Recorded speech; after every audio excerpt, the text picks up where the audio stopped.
seeing something.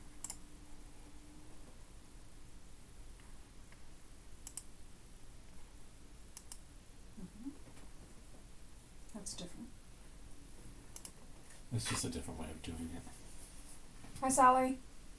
Hey, how come it didn't work? What Oh, it didn't? did. What didn't? Nothing. Work? It worked. Sorry. Don't start. I don't even know who I am. Hold on, I'm gonna do the same thing as the other day, Sally. Nick is, Nick's gonna try to get up too, just so he can see if it's working or not. So, Okay. Are we on the new computer? we're on the new computer. That is Hi, awesome. Dorothy. Hi, Yeah. Dorothy. All right. Yeah, everything's new right now. So this is all, you know. Go ahead and try and invite me up, Sally. Okay. You're not even showing up. So, but invite up. But it's not. Oh, there we go. It should be in there now. Nope. Now I'm in there. I still don't see your name, Nick. Oh, Nick just joined. Yeah, Sally, can you see him? I just invited you. Okay.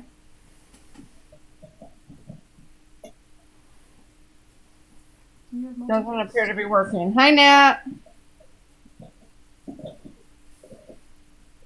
Can you get up there? Ask her to try it again. Try it again, Sally. Try it again. Yeah. Okay, I just invited. So it's still not working. Still not working. Okay. Okay, so Let he's me just gonna take a look at something. he's gonna look at something, but What could that be from? we have no idea. It's probably Yeah. because I live in China. You live in China? Yeah. Let's see. It says it's on there. It says everything is on. It doesn't say, like I have. It's all the things are updated. I don't have anything to update. Very strange. It is.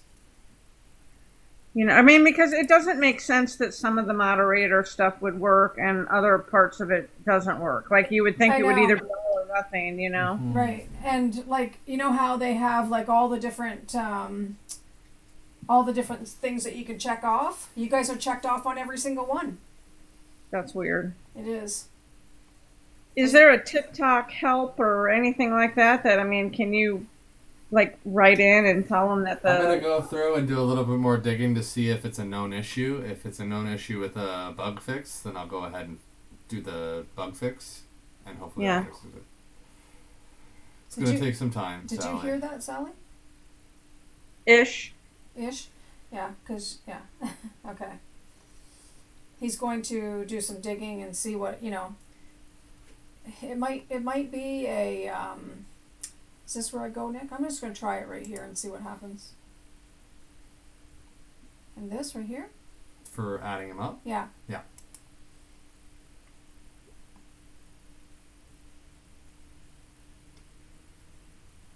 There's Shannon. I should. Hello. Hi, Shannon. Or Shannon? Shannon. Hey, Sally. Can you Hi, try to Lynn. add Nick Nick. up? Shannon, can you see if you can add Nick up? Sure.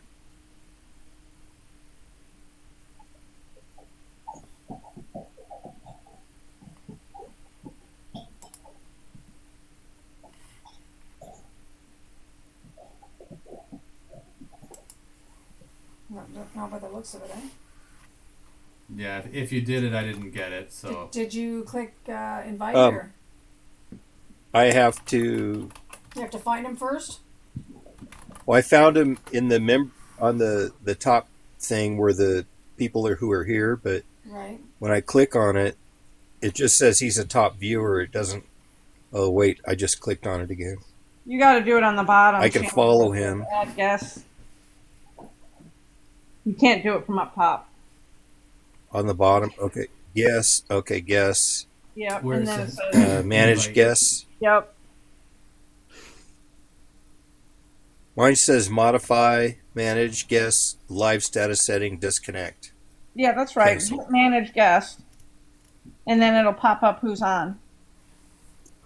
Oh, okay. I see. Got it? There, I invited you. Yeah.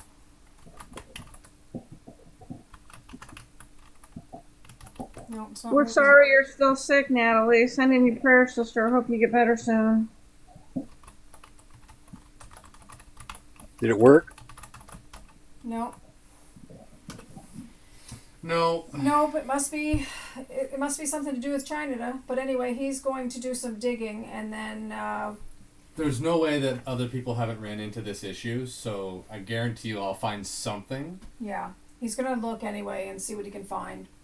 Okay. Doesn't make any sense because my drivers are I just all did it outdated. again. Yeah, It's a brand new computer. There it's should a be brand zero new issues. computer. You know, all the things Yeah. are so it doesn't make any sense.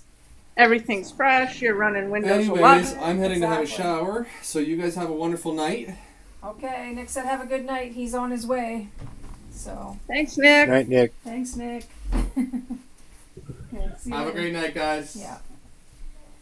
Yeah. Too. So yeah. Thank you. We love you, TI man. Ti man. He's laughing. He's laughing. Oh my goodness. Yeah, Dorothy. So just a little update. For anybody listening, even now or when I post this after the live, try to be available tomorrow. Morning more than likely. Golinov is going to try, if she's feeling up to it, to speak to everybody on Discord, and it might be her last time. She's not really well at all. She had a really bad day, and she just wants everybody to know how she cares about them. So if you guys can, just be if you could be available, just look in the morning. She's going to try if she's up to it. If she doesn't make it on, just know that she expressed how much she loves you guys. You guys, she knows how much you love her, and anyway, she wanted me to tell you guys that. So okay, so yes, one more thing. Starting next week, Sally, Shannon, and myself will be doing the TikTok lives on Tuesdays and Thursdays, and it'll probably stay this way because hi Tracy, because I have a granddaughter that I get most Fridays, and I've neglected her, to her grandpa and her uncle, but sometimes grandpa falls asleep and stuff, so we just don't want it to interfere with our granddaughter, and it's not really fair to her, but it also is going to give everybody their weekend, and it also gives me a bit more time to prepare for each live. So just to make a note that will be Tuesdays and Thursdays starting next week. And she's going to see, if she's up to seeing this, guy, she's going to see all the love in the comments, because that's all I'm going to show. But once the video starts, none of the comments are up there, so I'm going to start the video right now if you guys are ready. We're ready. Okay, here we go. And this is the last one, is it not? No, this is 4. Oh. I'm confused for a second. Just let me think, guys. Because I know I've been rewatching these videos over and over. Do you guys remember what the last one was? Was it 3? I'm just going to go back and check this for a second. The reason why is because I don't want to start this video in the wrong spot. So I'm just going to check. You guys can chat for a second. Just go right here. I was thinking it was 4, but now you have me questioning it too. It might be 5. I think it's the last video. It's definitely the last video. I'm just going to check here. Just one sec. Camera. Well, then it would be 5, because you said this was a 5-part one. Why did I say 4? No, 4 or 5. That's where it halfway. Sorry, this is where it ends. That's where I have to end it, Nick. This is where I started right here.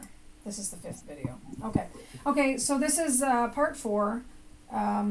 So we have tonight, and we'll have Tuesday, and it'll finish off this series. So here we go. Here we go.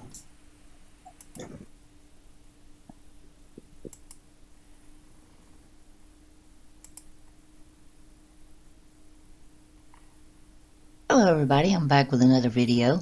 This one's uncovering the scripture geography part 3.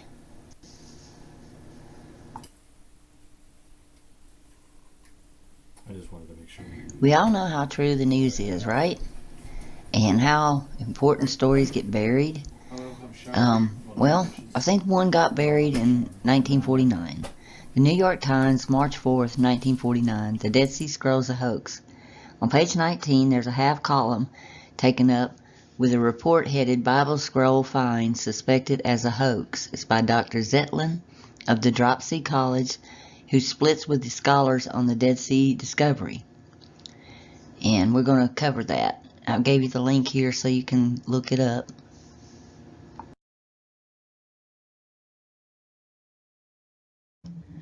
This scholar they're talking about, he was no slouchy scholar either. He was the Solomon Zetlin, and was an American Jewish historian, a Talmudic scholar, and in his time the world's leading authority on the Second Commonwealth, also known as the Second Temple period. So it's not like some little person was saying this. It's a pretty big, important guy. And he believes the biblical manuscripts recently discovered by the Wandering Bedouins are not an important discovery, but a possible hoax. Now he's countering, the article goes on and tells about the jars were found in the vicinity of the cave near the northern end of the Dead Sea Scroll, and the scrolls included the book of Isaiah, commentary on Habakkuk, and a secretarial document. These other scholars, Dr. John Trevor of Duke, Professor Miller Burroughs of Yale, Professor Eleazar Shulknik of the Hebrew University, Jerusalem, maintain that the manuscripts belong to a pre-Christian era, making them the earliest biblical writings in existence. Now, why is that important? That's important because they want to try to say that there are old manuscripts, which we literally do not have of the Old Testament. That's why, that's another reason I think this is a hoax. Because the New Testament manuscripts that we have, the oldest ones, are much older than the Old Testament manuscripts we have. If these are fakes, which I think they are.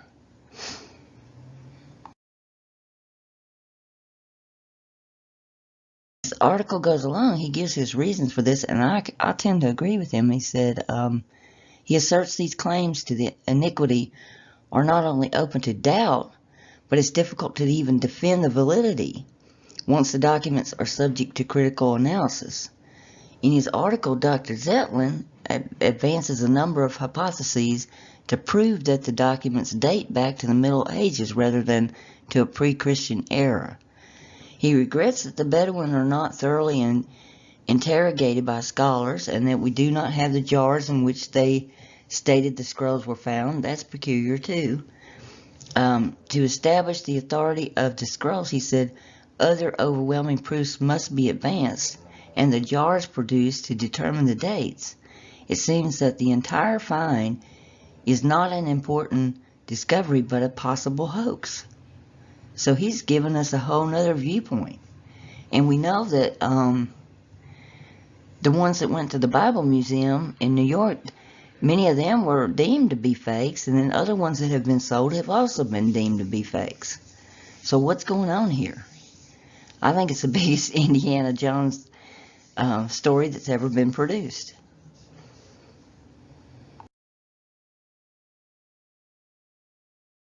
Get all wrapped up in these Dead Sea Scrolls, I want to consider this. The alleged site where they were found. The Bedouin shepherds were grazing their sheep on these treacherous rocks, and then must have quite a throwing arm that high and far into a cave. And what are the sheep eating? Look at these locations. Who could throw a rock in there and break a jar and even hear it? And what were those sheep grazing on? This is insane. I mean, it's almost like we're being laughed at to me. It's like, I can't even imagine. They're in the desert, on the edge of the Dead Sea, and I don't even think any animal could drink out of the Dead Sea. It's like, this is nuts.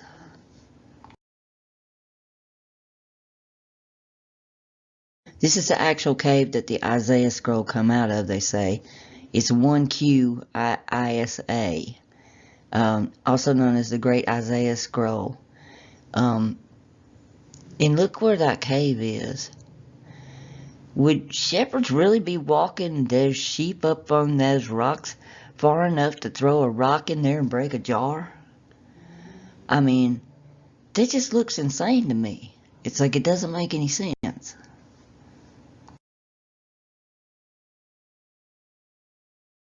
Laughingly, but not funny, almost all the articles say right out of an Indiana Jones archaeologist discovered the 12th Dead Sea Scroll cave. To me, it's junk. This picture right here, see that scroll-looking top head piece where they would roll the scroll?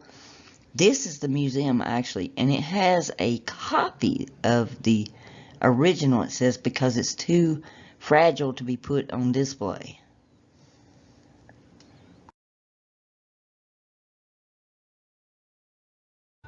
And when I googled it, this is what I got: 7,940,000 results when I put in Indiana Jones plus Dead Sea Scrolls.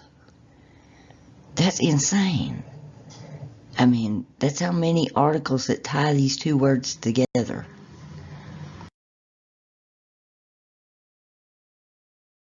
The worship in this area in Italy is primarily to a god deity they call Jupiter, but it's pronounced Yahweh.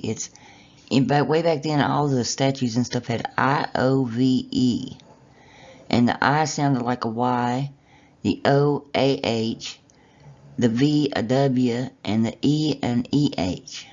So this is literally Yahweh, and I believe this is actually the deity that they have put in the Old Testament.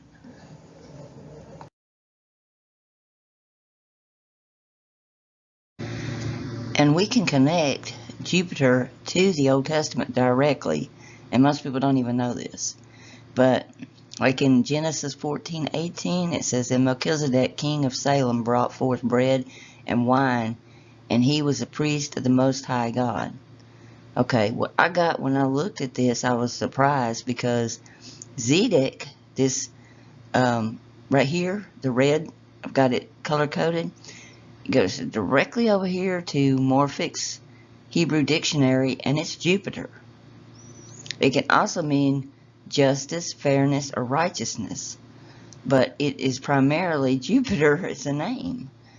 And the Lamed on the front is an and this would be my, the little Yoda on the back of the word here, and my king, because Melech is king in Hebrew, and my king Jupiter, your king of Salem, in full bread and wine, and he served to God the uppermost or supreme, is what you would get if you broke it down in broken Hebrew.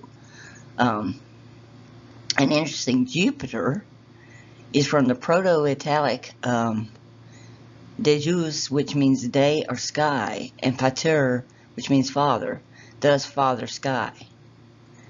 In the Greek would be Dies or Zeus, also known as Iovis or Yahweh.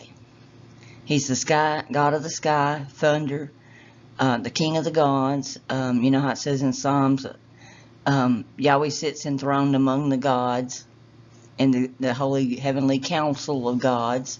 He's like, they're likening him to the top god or whatever. And in Rome, he was like, his temple was the biggest one at the top of the heap of sacred way. Let's see. And people think that things changed when Christianity came about.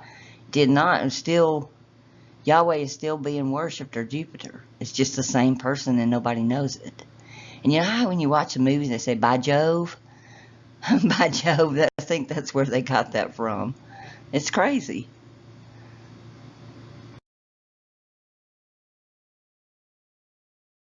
Okay, what I did here was I broke down the word for you. Let's see if I can get the pointer. There we go. Okay.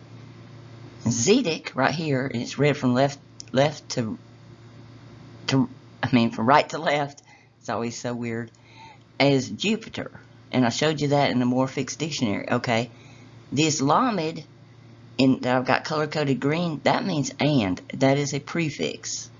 Your suffix, the yod here in yellow, is my, and this word in blue is king. That's Melech. So, and my king Jupiter is what that verse is actually saying. And they've always, well, who is Melchizedek? Who is Melchizedek? It's right there in front of her face, and they know it. I guarantee you they know it.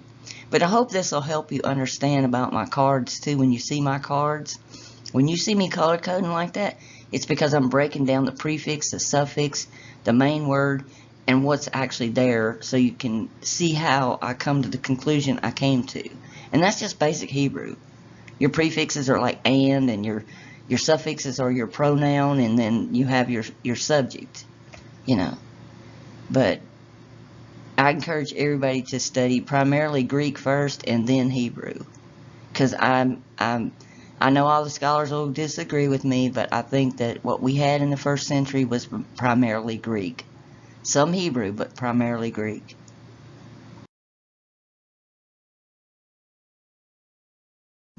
It's also in Deuteronomy 16:20.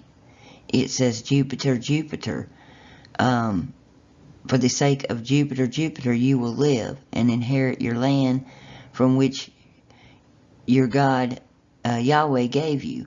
Well, you could say this, it also could read, for the sake of the righteous, righteous one, you will live and inherit the land which your God Yahweh gave you. Because it's interchangeable with justice and righteousness.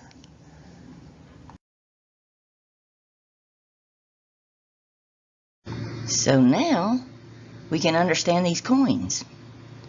That we understand who Jupiter is. Okay? Because this coin here, which is called the Ficus Judicius, or Latin for Jewish tax, was a tax imposed on the Jews, they said, in the Roman Empire after the destruction of Jerusalem and its temple in 70 AD. The revenues were directed to the temple of who? Jupiter, or Yahweh.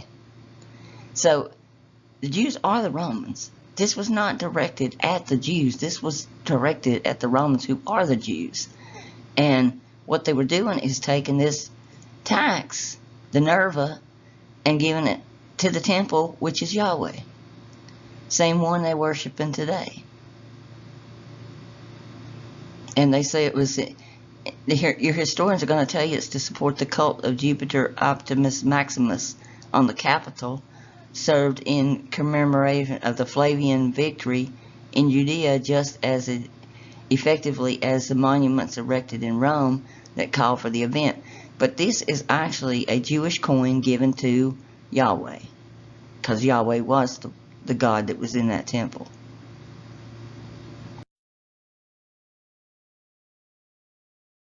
Here in the Encyclopedia Britannica from 1768, this is volume 12, page 195, it literally tells us in Latin that Jehovah's is a Latin for Yahweh. So they know this stuff. Yeah, see, it says belonging to the 14th, and Galatius is found arguing against the abbreviation of, because some people were saying, no, it can't be, but it was. It is the same, one and the same. They just pull the wool over everybody's eyes.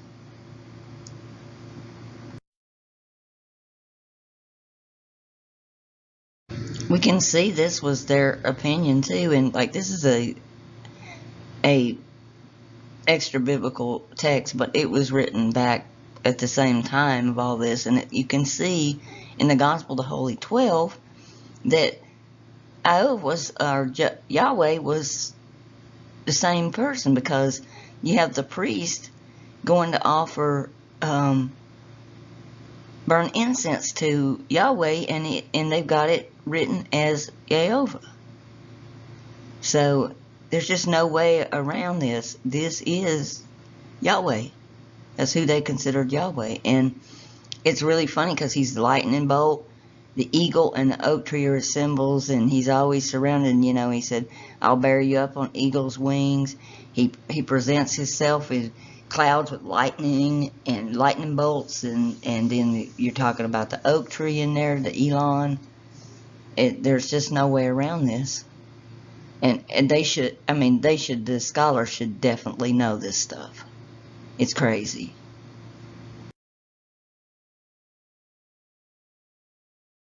We look at Julius, it's amazing. It's like Julius was the name of a Roman family, the most famously dictator Gaius Julius Caesar. His name literally means devoted to Jehovah, aka Yahweh, pronounced Yahweh, the Tetragrammaton.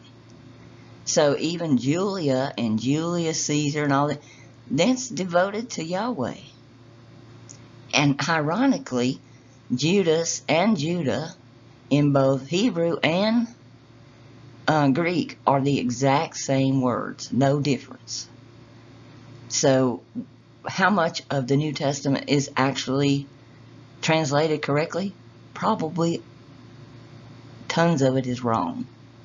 And I keep going through it, looking at it, and it's mind-boggling to try to figure it out. And Caesar was it's a cognomen. It's a surname for gens, and I'm going to talk about that later on. Gens is the Gentiles in the Roman thing. It's a contract of Jehovah, again, descended or pertaining to Jehovah and Jovas, probably that of Gaius Julius Caesar. And it was like an imperial title, but it's not really a title. They're wrong on that. It's a cognomen. A cognomen is a surname or clan name.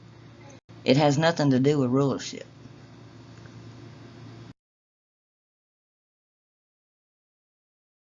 Artist, I can't help but see this every time I look at the Jewish people. I mean, here is Julius Caesar right here in this bust thing. Look at him upside of Henry Aberson, the Jewish historian. I mean, they could be twins. It's crazy. As an artist, if I was drawing, I'm like, oh my gosh, they look just alike. He's smiling here, but if his mouth was shut, you would really see it.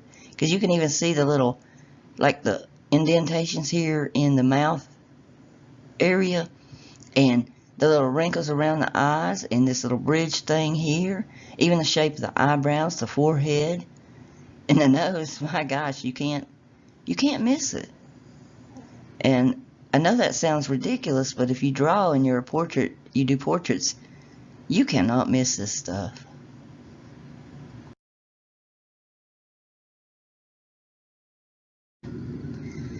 And this right here is a compound word, and this is what they tell us it means: he shall be praised. But when you break that down, just throw it in the translator and see what you get. That's what you'll get right there. And that's kind of scary, isn't it?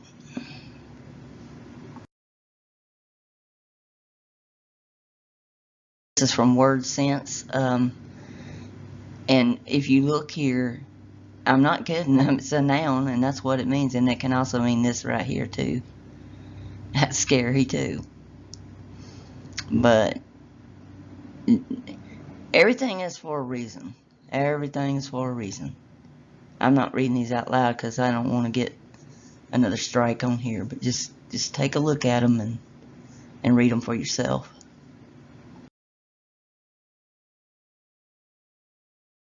In Acts, we're told they were calling also Barnabas Zeus and Paul Hermes, since he was the leader speaking, and the priests of Zeus that are before their city, the oxen and garlands unto the porches, have brought with them the multitudes did wish to sacrifice.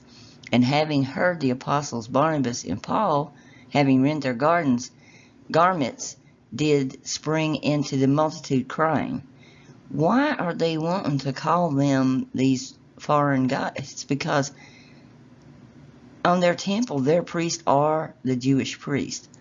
Look at this. I mean, you've got your red heifer here in the middle, and this is a relief, so you know where we're looking at. It's a relief from Emperor Marcus Aurelius. performing a sacrifice, and all the priests have Jewish sidelocks, every one of them, and they have a red heifer. Here's the complete picture. I blew up this part so you could see the sidelocks, and I cannot believe I hadn't seen this stuff before when I was studying art history, but I just didn't connect because we're not taught this. It's like we've been indoctrinated and we've been shoved down our throats the lies till we can't even see the truth when it's right in front of our eyes.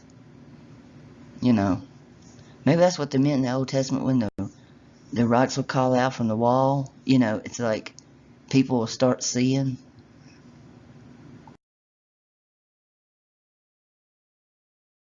It's tons easier to see it is one and the same when you're looking at the Latin versus the English version. If you were reading Latin, then you would see it a lot quicker, because they had the College of Pontiffs in ancient Rome. These were 4 chief colleges of priests in ancient Rome.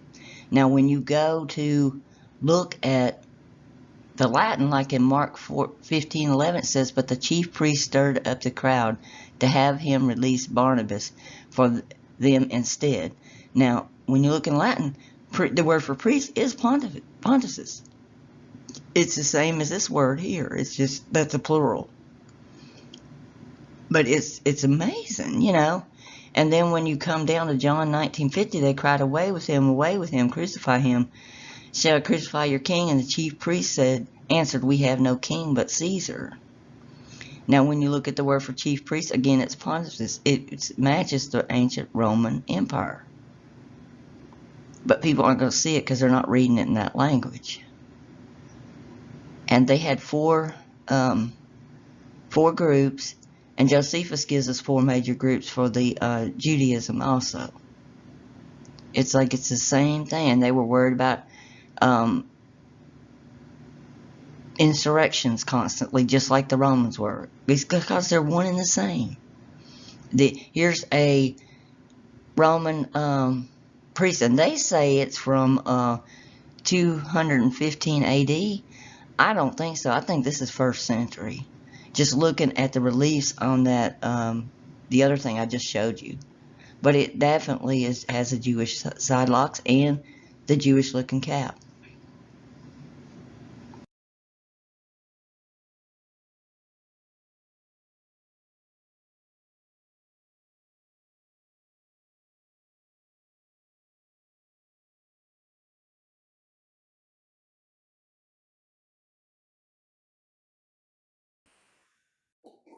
We lost sound.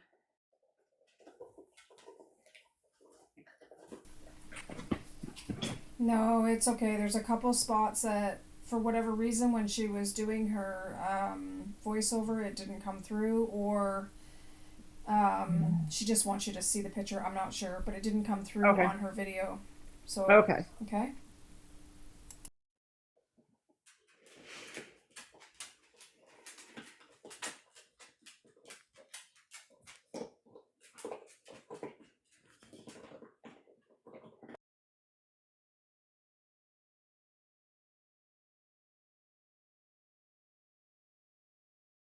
They wore the same caps also. The apex was a cap worn by certain priests, the flamens in salve in ancient Rome. But look at your Jewish high priest. It's the same kind of cap. And let's see. The essential part of the apex, to which alone was the name properly belonged, was a pointed piece of olive wood, and the base was surrounded by a lock of wool. This was worn on the top of the head, and 2 strings or bands, which were called apitos or apitises, though the latter word is also interpreted to mean a kind of button by which the strings were fastened under the chin. And these white caps were made of what? Look at that word right there. Of the victims that were sacrificed to Yahweh or Jupiter. So they were wearing these things, and they were made out of that.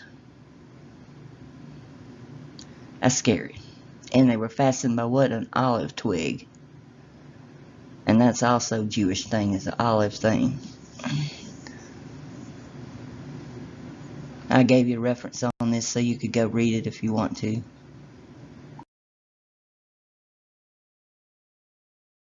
What can we say about these law tablets? Did you know both Rome and the Jews say that they had lapazulu or blue sapphire law tablets with the law on them? Yep. In the Roman tradition, oaths were sworn to Jupiter or Yahweh and the lapis of the Jupiter stone located in the temple at Capitol Hill. This is one and the same tablets, people. The Roman tradition is it was called an oath stone, and you swore an oath to Jupiter or Yahweh.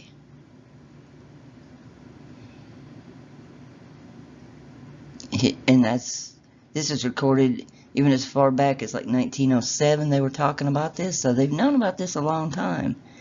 And they called him a despiter. That word in Greek is also in the Old Testament, several times referring to Yahweh. You can double check me on that, but it's there. Do thou, despiter, strike the Roman people as a strike a pig here today, and strike them the more as thou art greater and stronger. That's just a quote they were quoting. And then they talked about the connection to the Jupiter lapis stones. According to the Talmud and the Mishnah, the tablets were made of blue sapphire or lapis-zulu and were from the pavement of the throne in heaven. And that comes from Exodus 24:10. But I think it's ironic that both are claiming to have blue lapis-zulu stones.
And there has been literally nothing that I have checked that did not line up with this. Even like when you get down in your prophecies like Jeremiah 9:11, I will make Jerusalem to be a heap of sand and a den of dragons, and I will make the cities of Judah desolate for want of an inhabitant. Look what's happening to Italy. This is from the New York Times in 2017. Italy is dotted with more than 6,000 abandoned hamlets and villages, while another 15,000 have lost more than 95% of their residents. Depopulation has left scars and turned the towns into heaps of stones, ruins, crumbling roofs, and former dwellings covered in a lush vegetation.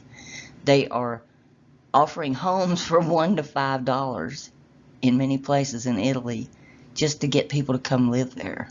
Now, I don't know what the migration of the Africans into Italy as immigrants is going to do to this situation, but I mean, I think a lot of the culture will be lost when the population gets so mixed up, and I think that's the plan. But this is actually fulfilling the prophecies in Jeremiah 9.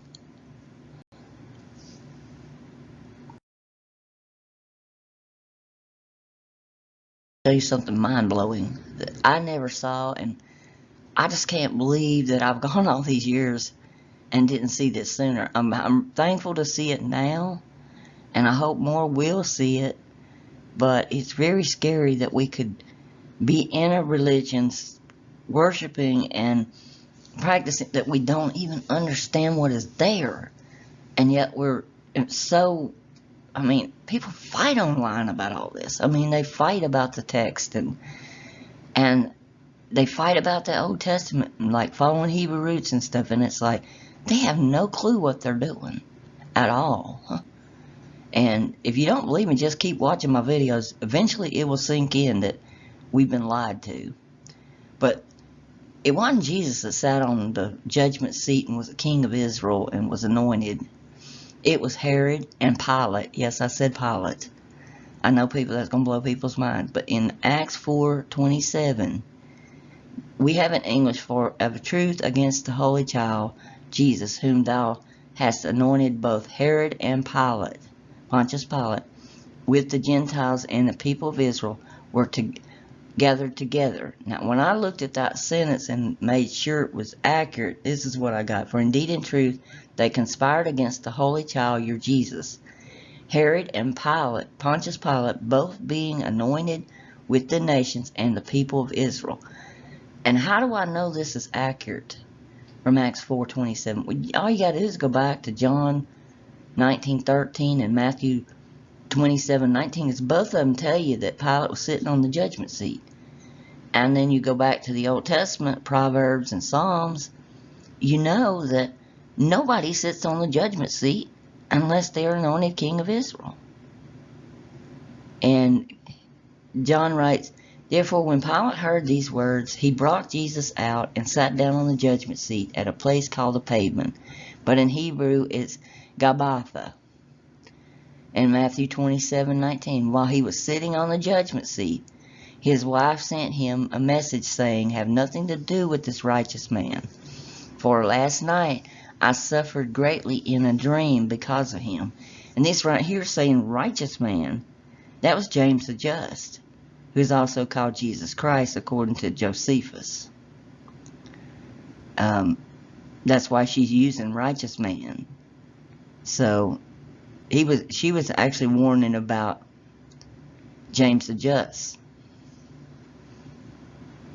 And you can read these others from the Old Testament, but I'm telling you, it's there.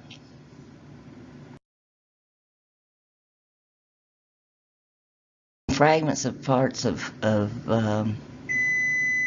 text, and you can see here from Papyrus 66, the story of the adulterous woman, which other Christians have written in their gospel, was written about a certain Papias, a student of John, who was declared a heretic and condemned.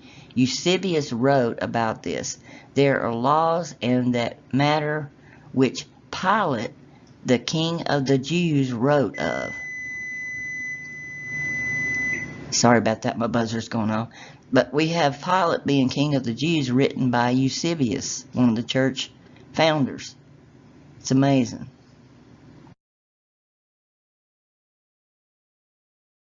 Once we realize this, we can see other things too, like Luke 13:1. There were some present at that very time who told him about the Galatians, whose blood Pilate had mingled with their sacrifices.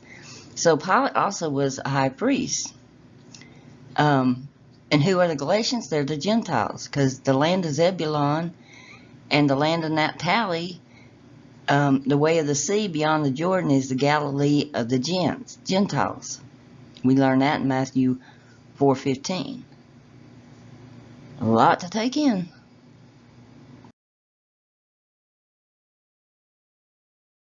In our text, if they really looked at it carefully, they would also know that Pilate was a Jew, because a couple of times it tells us he is. Luke 3:1 is one of the places that I was looking at, because it's like, and there are in, let's see, the sovereign prince or leader of Tiberian Caesaros, which means descended from Yehovah or Yahweh, ruling Pontius, the name of the gens, and that was originally a Samnite, afterwards Roman. Pilate means armed with a spear. the Judean. And they have been governor of Judea, but that's not what it says. It says the Judean. Of the Galatians or circuit was Herod Philip, of the brother of Herod Philip. This is very hard to read. And it has the word Eutoria. I'm going to talk about that too. But there's so much interesting stuff in here. I mean, just totally interesting. Because this word right here is the Judean. So they've turned and twisted this stuff around. And when you look the word up, you can see it means a Jew or Jewess. Either a female or a male.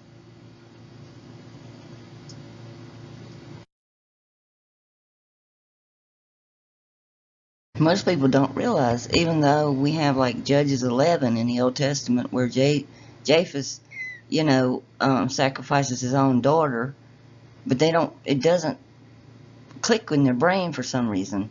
But when I was going through and looking at a lot of the Hebrew in the Old Testament, I came to Exodus 12:21, and it says, he called Moses to all the elders of Israel, and he said to them, pull and take out of you, or your sheep, of the multitude, from your families, and slaughter the Pishkal lamb. Well, the lamb is actually the word for a crippled or lame person.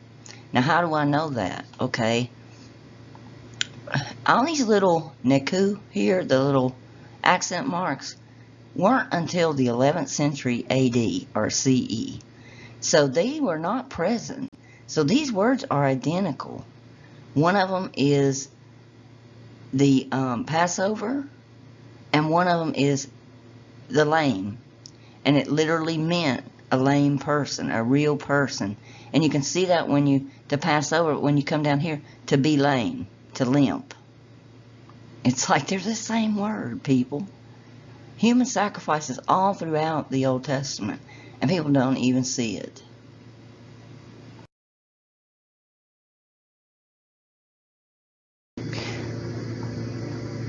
When we get to the construction of the Second Temple, they said it lent a new significance to the festival of the Passover, which is the lame person. The Talmudic passage from Second Temple period describes the temple ritual on the 14th of Nisan. The description reflects the procedure at the time of the first temple. So this is 115 BC to 70 AD. Okay. The Pishkal lamb was slaughtered, or the lame person was slaughtered in 3 groups. When the first group entered the temple court was filled, the gates of the temple were closed. The Torah and again Tekah were blown on the shofar. The priest stood in rows, and their hands were in the basins of the silver and basins of gold, and an Israelite slaughtered his offering. And the priest caught the blood. The priest passed the basin to the fellow priest, and he to the fellows receiving a full basin and giving them back an empty one. The priest nearest to the altar tossed the blood against the base of the altar. While the ritual was performed, the Levites sang Hallel. Okay, and that's from the Talmud Pishkim 64a. Okay, so when Pilate is mixing the blood of the Gentiles in with his sacrifices, and they're tossing them on the altar, then that's the same thing they did according to the Talmud. There are several biblical references indicating that the procedure was followed in Solomon's temple also. Following the rededication of the temple by King Hezekiah, the priests are described as tossing the blood of the Pishkal lamb, or this lame person, upon the altar. It's just sick. And nobody even knows it's there. That's what's so scary.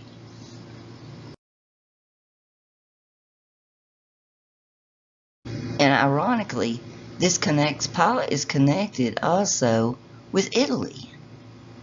And people don't see that either.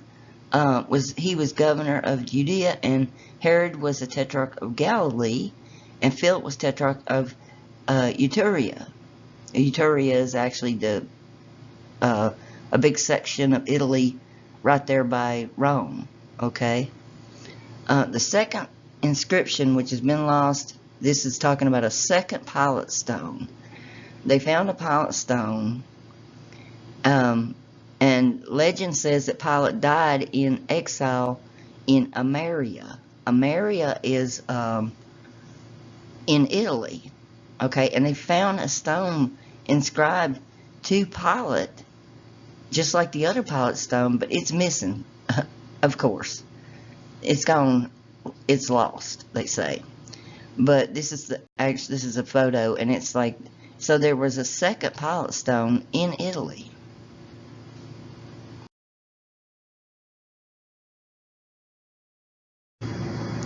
We can even see this connection to Italy and the Romans being the Jews in Philippians 4:21 through 23. It says, "Salute ye every saint in Christ Jesus. There salute you the brethren with me.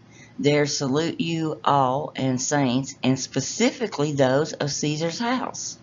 Why would he add that? Because they are the Romans.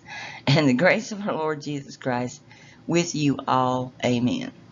I mean, it's laughable. Once you see it, you can't unsee it.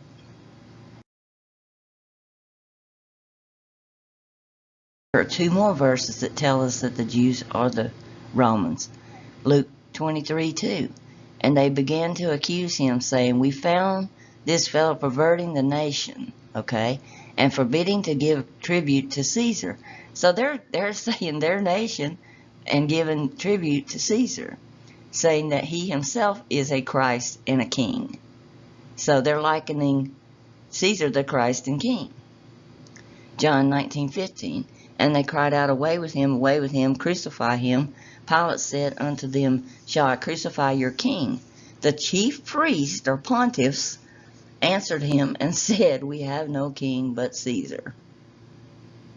So they're one and the same. It's amazing. This one right here, look at that bust, man. He's a priest. He's got the side locks. He looks just like Skobat off of Tanakh Talk. They all mirror these busts. It's crazy.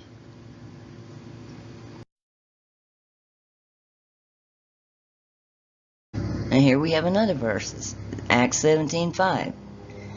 "But the Jews or Judeans, which believed not, moved with envy." This could just be part of them, the Judeans, which believed not, the ones that weren't believing, "moved with envy, took unto them certain lewd fellows of the baser sort, gathered a company, and set all the city in an uproar, assaulted the house of Jason, and sought to bring them out to the people.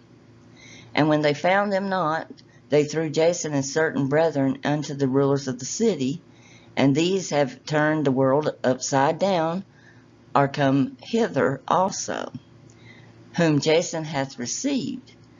These all do contrary to the decrees of Caesar, saying that there is another king, one Jesus." You know, it's like, so to say that Jesus was king would say that he's undermining Caesar because that's their king. But people don't see it even though we're reading it right out of the text. What I'm showing you here is the Jews are the Romans, one and the same, according to the New Testament.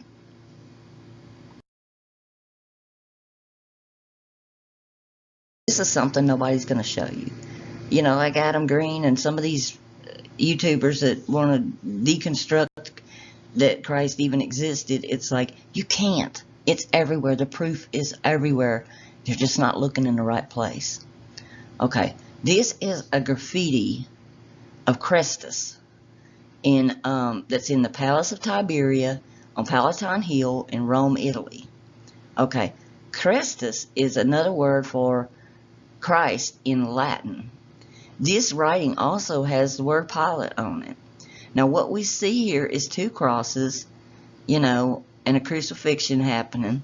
But what you don't see in this picture is the one they found on microscopic. There's a third cross in the middle that was taken off to try to hide this. Okay, it says, the translation says, Croesus, after having been beaten with rods and having been condemned to die, has been attached living to the cross. So the inscription even tells us what it's about.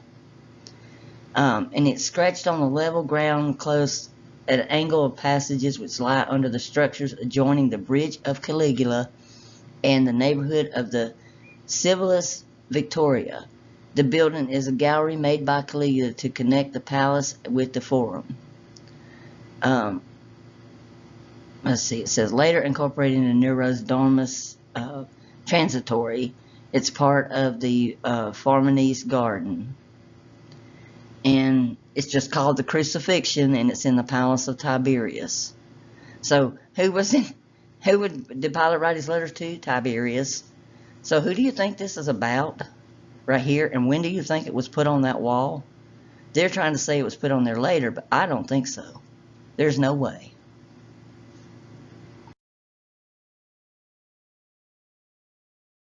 And this I found about it. A third cross with a hanging rope behind the central figure is visible on microscopic analysis.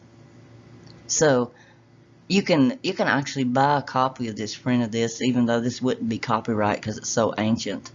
But I gave you the web address where I found these pictures, so you can go look at it if you want to. But this is real. I mean, there's no way they can deny that this happened. Because he's even looking, it's like he's carrying up the little sign that they're supposed to put up there, the King of the Jews thing. That's what it looks like. This is hilarious. You can't say it did not happen.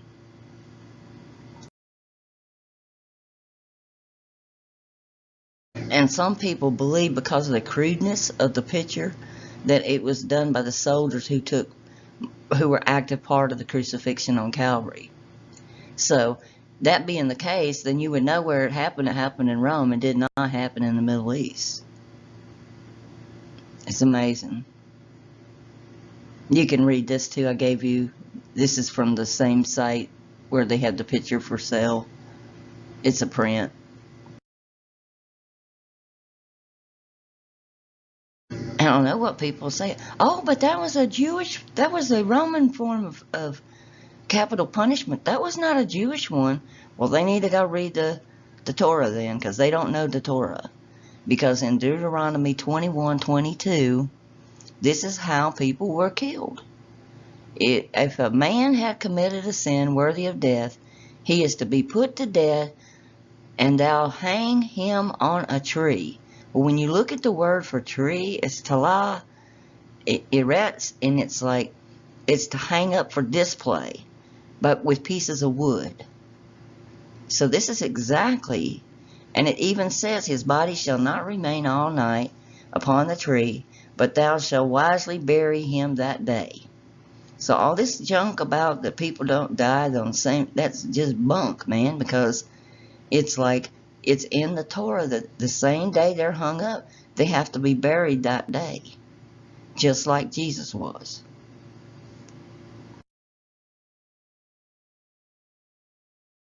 A replica of a gibbet, which is the way they see it says, especially to gibbeting, hanging up, suspending.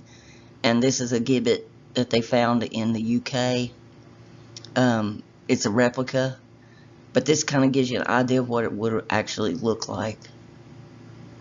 I just thought this was interesting. The Old Testament Torah law forbid gibbeting beyond sundown. See, they even call it the same word, of the day the body's hanged up on the tree. And that's because it's so weird to say on the tree. And you know, in Luke he said, if they'll do this when the tree is green, what will they do when it's dry? Well, you can see all the distortions they've done once the tree got dry and it was in printed word. It's like they've messed with it big time. And gibbeting was one of the methods said to be used by Tacitus. So we know that this was used by the Romans. This was the Roman settlers in the destruction of Lodium or London.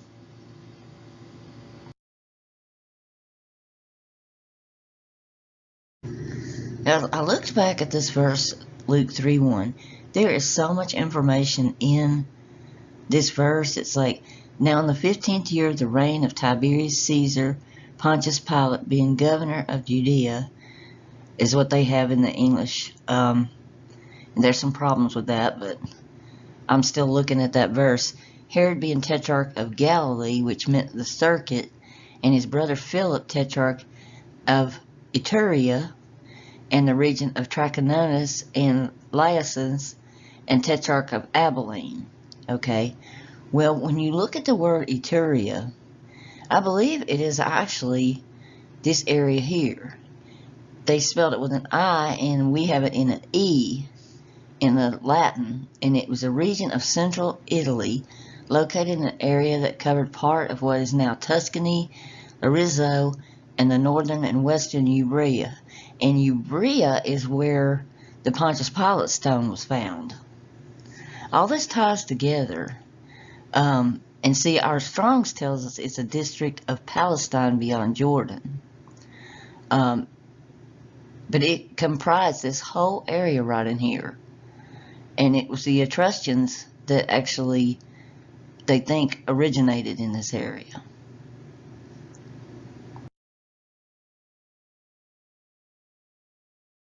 I blew this up a little bit more so you could see here, but this lighter area up in here, I believe, is Judea, and I'm going to show you that also.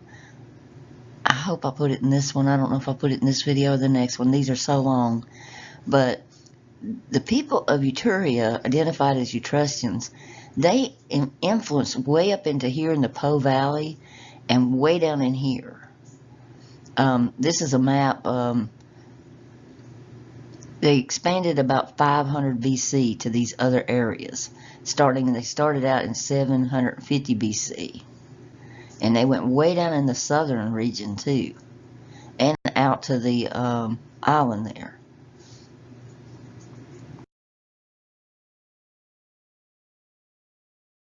This is a breakdown of that, of the verse, Luke 3:1, that was done by the Bible Language Tutor on YouTube.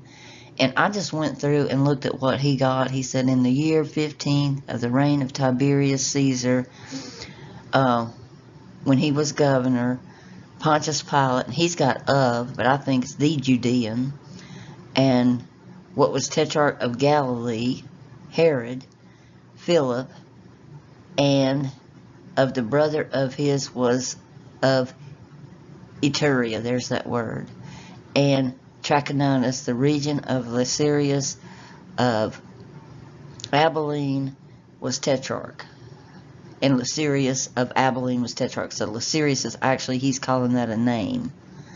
But I just wanted to show you how I go through and I listen to other scholars too to see how they break it down and to see if it matches what I think it is on these verses.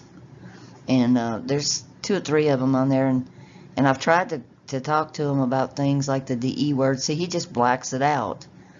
And I think that sometimes it just means like of, because in the Latin thing sometimes it will mean of.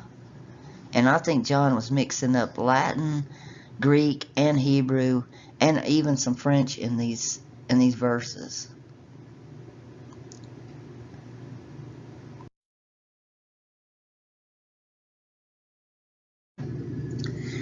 Okay, when I was looking at this too, and you go to like Bible Hub and look there, it even says of Judea. So that I'm not the only one seeing that, other scholars are seeing that too. But what I got when I broke it all down was in the 15th year of the prince or ruler, and Tiberian can mean from the Tiber, Caesar, Pontius Pilate, and if you look at Caesar, it means descended from Jehovah or Yahweh. Pontius means a man from the sea, and Pilate means armed with a spear. of Judea, and Tetrarch are the 4 chiefs of the Galileas, or the circuit. Herod, or heroic Philip, a lover of horses, and his brother Tetrarch of Iturea and Trachonitis, a rugged region of country is what that means. And Licinius, that means that drives away the sorrow, of Abilene, which meant the grassy meadow, Tetrarch, meaning 4 lords or rulers. Now they're saying Tetrarch means 4 lords or rulers. I think that's right, but I do know that the Tetrarchy was a system instituted by the Roman Emperor Domitian in Diocletian, in 293 AD to govern the ancient Roman Empire by dividing it into 2 emperors. So that's why I think that only Pontius Pilate and Herod were the anointed kings. It's because it was divided into 2. But I just thought that was interesting. And Caesarus means descended from Jehovah or Yahweh.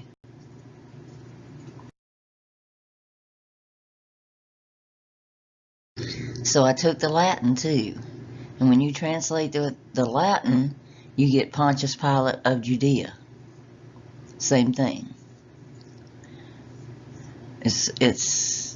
Or the Judean. It's like I got the same thing in the Latin that I got in the Greek.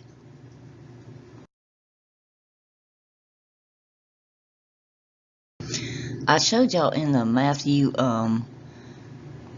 24 video that I go through and literally check this stuff in the I don't know why that's not working. It should be working. Oh, there it goes. My pointer wasn't working. Check it in the Latin. The reason I do that is because Latin is the medical language thing, and I was a registered nurse, so I can read the Latin pretty well, and I also took 4 years of Spanish, which is a Latin-based language. So if I'm having difficulty with something, I'll definitely take it into the Latin and break it down and look at it. But what I got when I checked this in Latin was in the year 15th of the empire of Tiberius Caesar, procuring or managing Pontius Pilate of Judea, the Tetrarch, and of Galilee, Herod Philip of Galilee, and his brother, his Tetrarch of Iturea, and also Trachonitis, the rugged region, and also Licinia Abilene, the Tetrarch. So I've essentially got the same thing. And this Iturea is the same spelling, the I and the E, interchangeable, I believe. But I just wanted to give you this breakdown in case you want to look at it, because this is the Latin. And Latin's just easier than Greek. I'm sorry, but it is.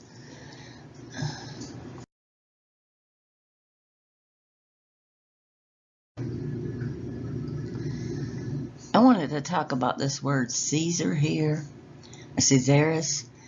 That is a Roman cognomen, which is a surname or a clan name.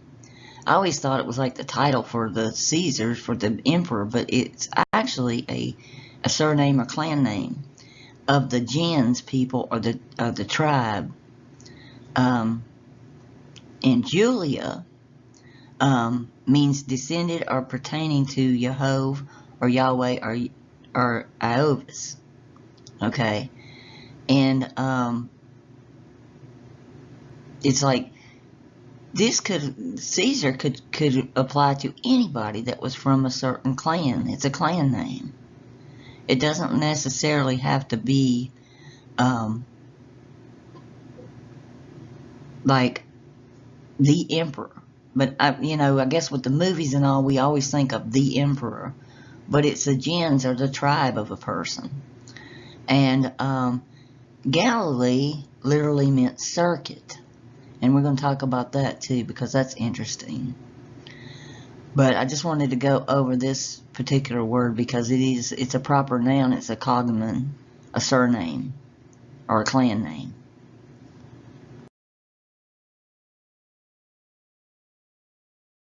And this is why I think the I and the E are interchangeable. Okay, when you look at the Latin, Eteria, okay, it's the same word.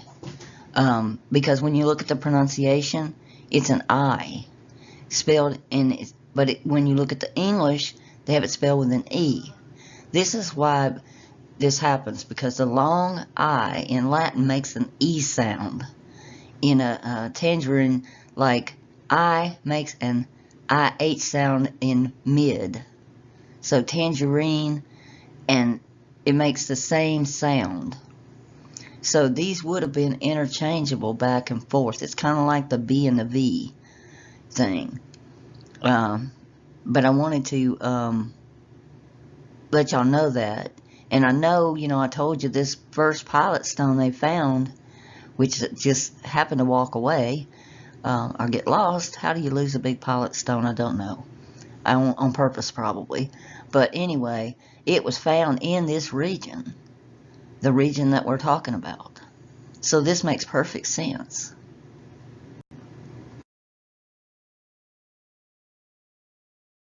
There is so much proof in this video, it's unreal. Okay. A 2,000-year-old gravestone of a Jewish woman named Claudia Astor or Esther. Presumably she was captured after the fall of the Second Temple in 70 A.D. and was brought to Rome as a slave. Was discovered in southern Italy now. This is Esther's green epitaph stone. Her gravestone was a major archaeological find. They say it provides concrete evidence of the existence of Jewish captives in the area. But does it? I think it proves that Italy's actual area things occurred, not the Middle East. The ancient inscription, the Roman freedman Tiberius begs the reader to take care of the remains of the woman he loved. Although only a few Latin words are chiseled on the marble slab, historians and archaeologists have been able to piece together a remarkable story. They assume that Astor or Esther in Hebrew was sold in Rome after the failed Jewish rebellion against Rome, a time when the survival of the Jewish nation was at stake. That's their take on it, though. The inscription on this stone reads, Claudia Esther, or Astor, captive from Jerusalem, Tiberius Claudius Proclus, imperial freedman, took care of this epitaph. I ask you to make sure, through the law, that you take care that no one casts down my inscription.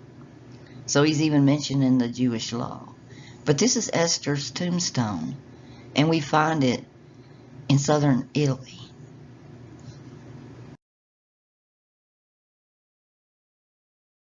Here's the actual article, and I hate to do this all the time, but I'm actually making screenshots of things because things I talk about in the video, well, guess what? They disappear offline. Like the whole article, the whole web page. So I'm doing screenshots from now on. But this is a 2,000-year-old love story and inspiration for a rebel daughter. And it just tells you the same stuff that I've been telling you. And that way you have a copy where I found it. The discovery of this historical stone was the inspiration for a historical novel that somebody wrote also, Rebel Daughter, Claudia Esther, and it tells you the same stuff I just read to you, but this is just further screenshots.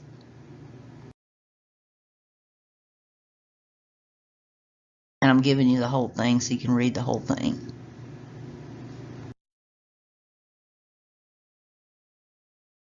And with what I know now, this is pretty laughable. How did a Jewish woman and a Roman man, whose peoples were fierce enemies, find each other? And how did they fall in love? It's kind of laughable at this point. Biblically, Queen Esther is an orphan raised by her uncle Mordecai and is eventually married to a king, Ahasuerus, and she does not reveal her Jewish heritage to the king and learns of a plan to kill all the Jews by the king's advisor, Haman. So that's, you can read the book of Esther. Some people don't even count that as a valid book, I think, because it doesn't mention, I don't think it mentions Yahweh in there.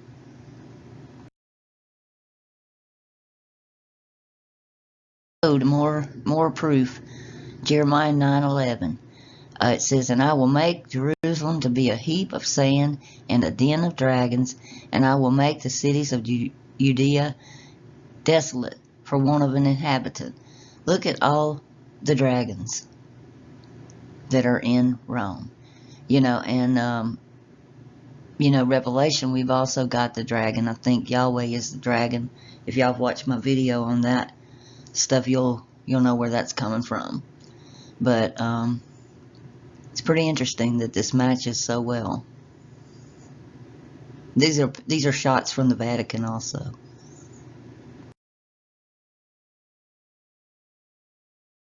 I found amazing and still is the calendar. All the fights about the calendar.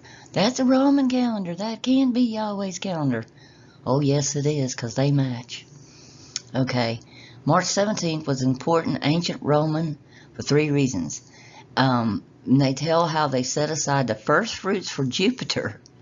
Okay, so what do we have on the Jewish calendar? First fruits for Yahweh at the same time? This is not a coincidence. The Feast of Trumpets for the Jews occurred on the first day of the Hebrew month of Tishri. This holiday was a time of pilgrimage to Jerusalem to begin the 10-day purification. Okay, and we find here about the Romans, they had the Tribilistrum, which was a purification of the trumpets, is named in the fact that this day is the trumpets are used for the ceremony. Lusturium are purified in Shoemaker's Hall. And I got this from an ancient book on the Latin language and stuff from 1938. So we've got the same holidays, but the 2 different, for Jupiter and for Yahweh, they're one and the same. That's why everything matches.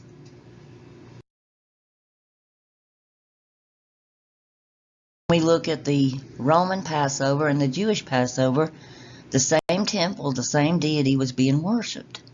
And they were worshipped at the same time. It's like the observance of the first Passover in Palestine is mentioned in the book of Joshua. Here it says the Israelites, led by Joshua, successor to Moses, kept the feast at Gilgal. When the second temple was completed in 515 BC, the entire biblical ritual of Passover was restored. Okay, so it was in keeping with the temple. The historian Josephus records the contemporary Passover celebrations, which he estimated the participants who gathered in Jerusalem to perform the sacrifice in the year 65 CE were not less than 3 million. That would not fit the Middle East. There were not that many people there. Okay? King Agrippa once wished to take a census of the host of Israel, and he said to the high priest, "Cast your eyes on the Passover offerings," and he took the kidneys of each. 600,000 pairs of kidneys were found, twice as many as those that departed from Egypt. Okay, these numbers don't match. Excluding those who were unclean and who were a distant journey, and those were not a single Pishkal lamb for which more than 10 people had registered and called it the Passover of the dense throngs. With the destruction of the temple, the offering of the Pishkal came to an end. Okay, when we look at the temple for Jupiter, which is actually Yahweh, it was vowed Quinius during the Battle of Saturium was built on the Palatine. Palestine? Palatine. Gee, how similar. Across the temple of Jupiter Saturn, after 295 BCE. According to Ovid, the day of dedication of the temple was the Ides of April. And what time do we have? Everything, it's like we've got the same dates. April 5th through the 15th, April 13th. Temple anniversary, temple anniversary. Sacrifice is done, sacrifice is done. They kept a fast, they kept a fast. It's like these might line up exactly. And this was when they were subsequently restored things back to the worship of Jupiter or Yahweh. And fasti is the plural of Latin fastus, commonly used as a substitute. The word derives from fast, which meaning that which is permitted. We've got the same thing happening, the same dates, and both of them to temple rededications. This is not a coincidence. That's why the calendars line up. You can look no further. The calendars are correct if you're following Yahweh.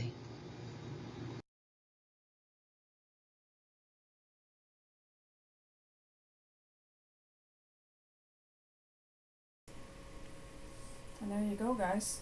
That's part number 4. Can you hear me? We can hear you. Okay. Yep. Good. So there's. Go ahead. We can't hear you real clear. It sounds like you're really far away from your microphone. It's almost in my mouth. That's weird. Is it okay? Is it better now? Not for me. No. I mean, I can hear you, but you sound like you're on the other side of the room. That's weird because I do have my good headset on. Does everybody, like Shannon, how are you hearing me? I can hear you. I hear a background noise. Sounds like a refrigerator. Yeah, it Going. sounds. There's like some kind of humming or something. Is it better? Yep. It's my heater. I'm going to freeze No, now. a little. Yeah, now it sounds like a little bit of static. Well, that's weird. That's really weird. I don't know what to say. It's okay. It might be. Maybe it's the ringing in my ears. I don't know. Yeah, I have ringing in my Well, ear. there is I have a one- refrigerator. There is another noise in the room that I'm not used to having because I used to have my laptop here. Well, now I have this new system that Nick built. That's pretty amazing. And you can hear the fans in the system. I can actually hear them, believe it or not. And I got bad hearing. You can hear the fans? I can't hear it now. I heard it at first. That was my heater. I just though. hear some. That was my heater. I was Oh. freezing, so I turned my heater on in here. But Oh. well, I'm glad everybody else can hear me anyway.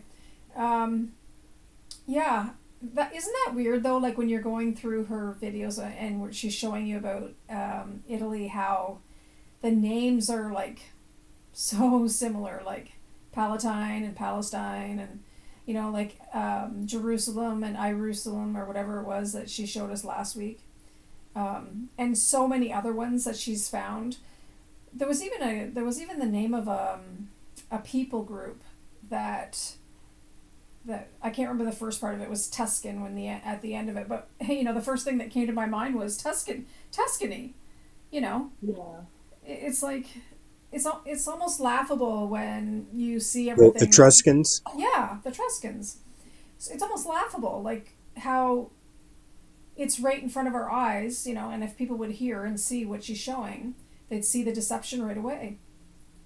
I think Yahweh did that to cause the confusion, to make it that much harder to find. I mean, because they like rename cities here in America after the ones over there. Like I lived in a suburb of Chicago called Palatine for a long time. Yeah. Yeah. So they he likes to use those play on words. And I think that was all part of the grand deception on his part. Exactly. And Yeah. even in movies like Star Wars, there's Emperor Palantine or Palantine. I can't remember what they call him. Oh, is that right? I don't remember. Yeah, they throw those words around in movies as well. Yeah. Yeah. Well, it is pretty fascinating. She does have so much proof. Oh, there's Joseph coming up. It's been good. I like how she had the images. She'll show like the image of Julius Caesar, and then showing an image of one of today's rabbis. And they look identical. Yeah, and her art history really Yeah. could pull that out. So, hi, Joseph. Like Joseph. Oh, Joseph. How How are you guys? We're good. We're good. How are you doing tonight? I'm doing good. I'm tired. Finishing up a week of driving. Yeah. Do you have more time tonight? Yeah. That's awesome. No, I'm done for the weekend. Oh, great. The wind is just so bad down here. I'm in New Mexico, and it's just Okay, you're not been far from kicking our Shannon then. butt. Are you? Shannon's in New Mexico. Yeah. I drive to. Are you? I drive a big Sprinter van to Albuquerque a couple times a week, and sometimes the wind is so bad that I get close to a Yeah. big, and they come in my lane, and it's not because they meant to; it's because they got blown Yeah. into my lane. That's crazy. The same thing happens No, to me. yeah. I hope when I go by those guys because I'm afraid I might get blown into them or they might get blown into me. It's crazy. Dust going everywhere. Is it a flat Garbage land or is there going. mountains or is it hilly or flat? It's both. It's Both? on the flat land. It's in between the mountains. There'll Okay. be like a lot of wind coming through between the mountains. Like And a wind tunnel. It's the Rio Grande Valley, Okay. you know. Yeah. Uh, Well, let's start off it's with it's uh, you follow the river. The whole. yeah. Let's start off with. Do you have any questions? Can you about guys the hear me video? okay? Yeah. I can hear you good. Okay, all right. I lost my headset. I don't know. It's in the truck somewhere. But Yeah, you're pretty uh, clear. So. oh, awesome. Yeah, I do have one question. Like she was talking about that first, the Passover. And the Pishka lamb. You gotta be careful here, I guess. Sacrifice, and so I guess everyone wants you to think that. Okay, so they call us lambs. We're all the lambs, and we're the flock until it comes to a sacrifice, and then they're animals. I mean, that's like kind of what the mainstream wants you to think, Oh, they right? want you to believe that it's animals, but according And- to your research, it's like anybody in your family that It's was but lame. I ran into that like every time there was a sacrifice, all of a sudden the lamb is not a person; it's an animal, Yeah. and it just didn't sit right with me for sure, and it became obvious to me that there was a lot of human sacrifice and cannibalism. Yeah, for sure. I was mortified by the time this last time when I got done with the Old Testament. Oh, I know, eh? And the more and you- those hats they wear, Yep. those caps, those skull caps. That's where they. Yeah, That's probably where they got Oh, my the goodness. material for that. well, Yeah. It's my disgusting. my goodness. It is pretty crazy. So, anyway, you should tell us about Hence all yourself. the eating rules. Myself? Yeah. Yeah. Oh. You said when you had more time, you'd Yeah. come and tell us your testimony, your journey, and Yeah, well, I could tell you. I'll lay it out a little bit for you guys. I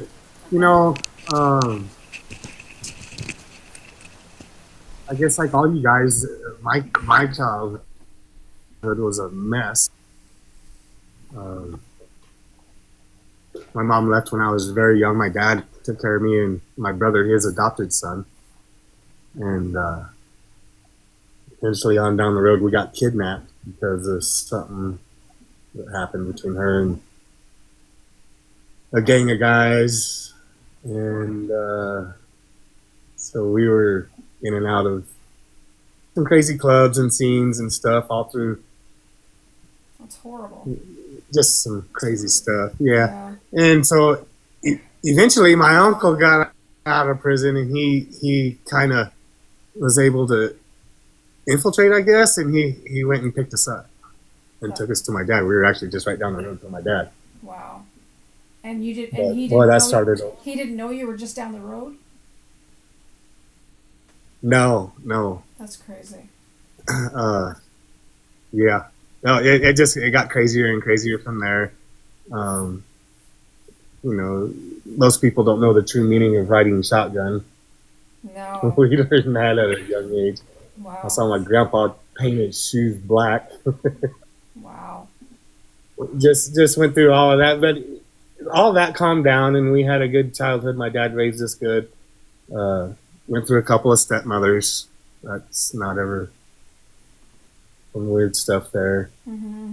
And pretty much raised Catholic in the Catholic Church and Oh, just a baptized second. Catholic and all of that.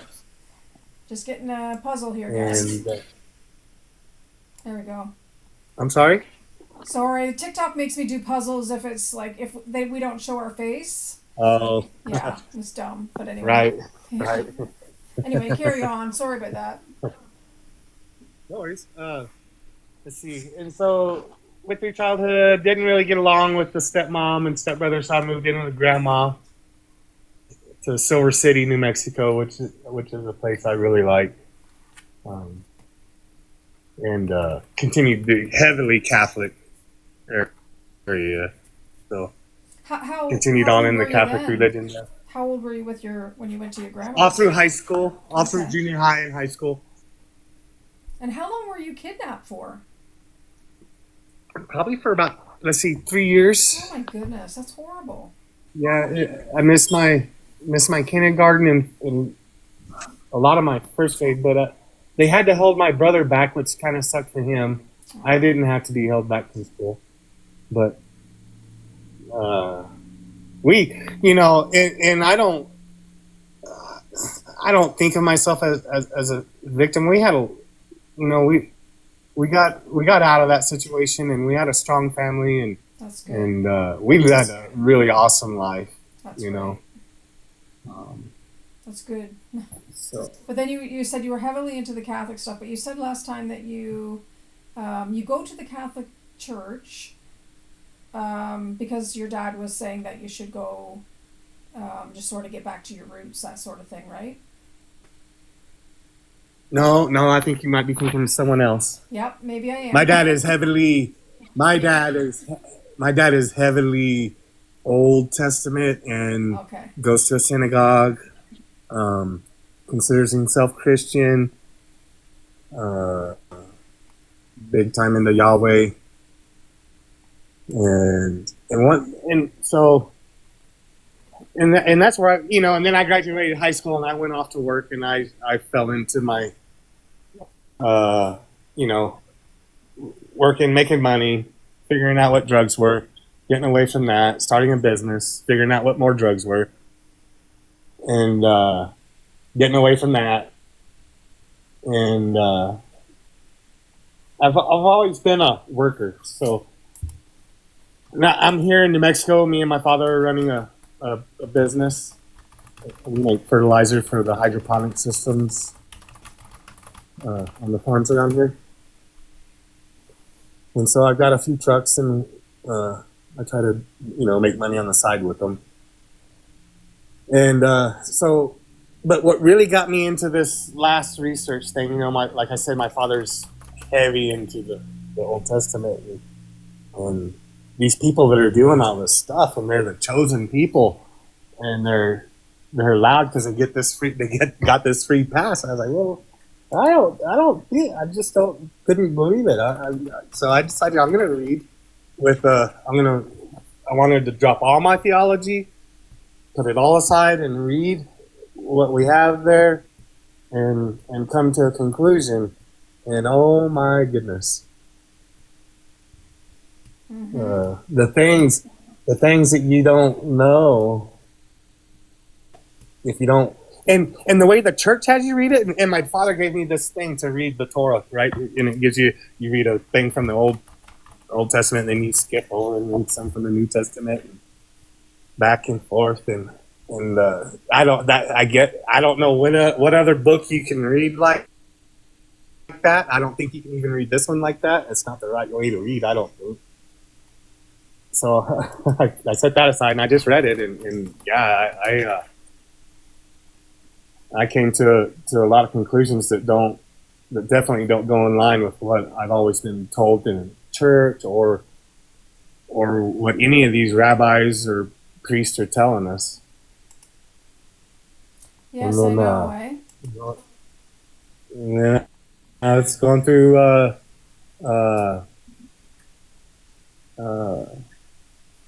looking at some stuff. and found you guys on YouTube. Yeah, that's great. I'm glad that you have.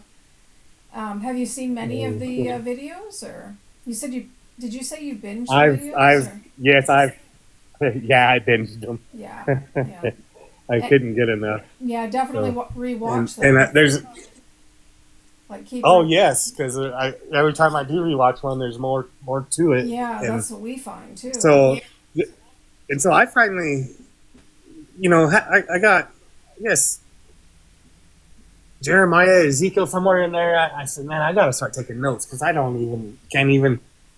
I know it says something back there, but I don't know where or where. So I started taking notes, and I got this book of notes, and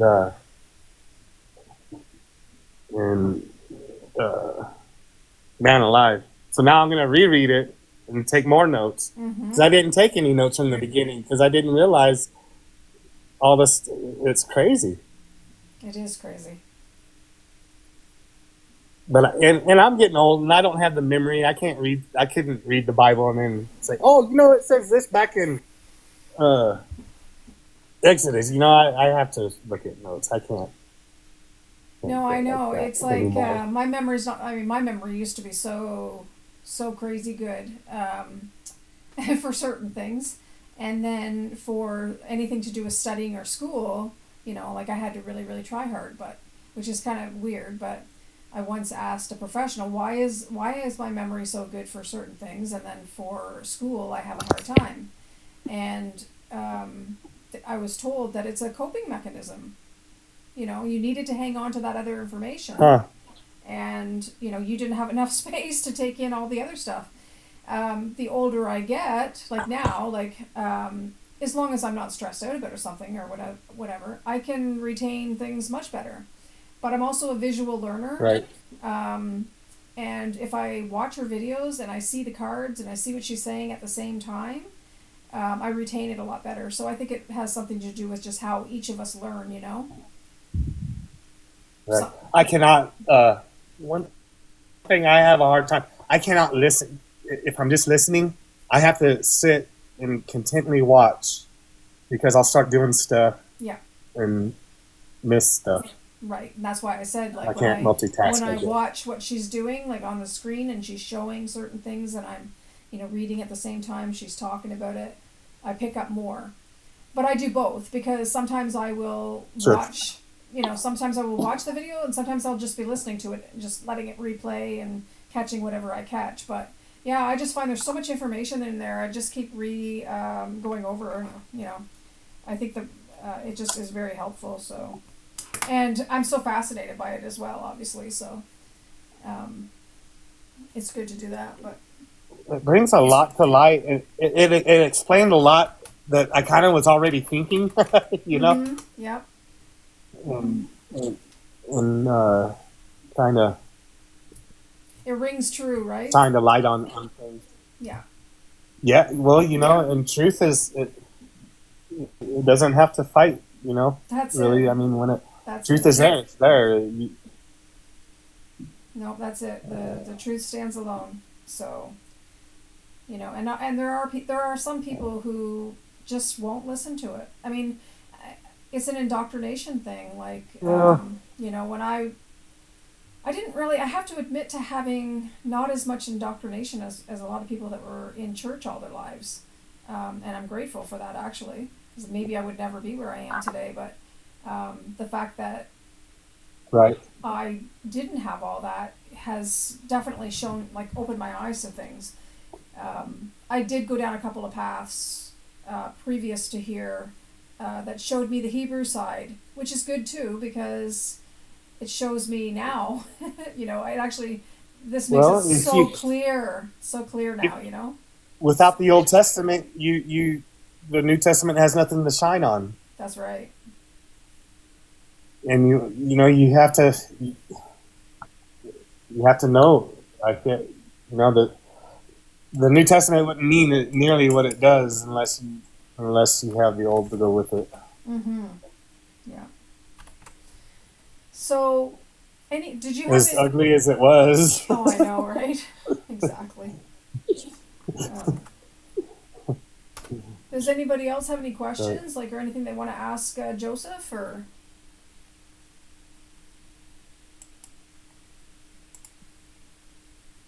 No? How long ago did you discover Artist Channel and start learning these things? It must have been a couple of months ago or something. Maybe. I saw it on YouTube probably a few months ago.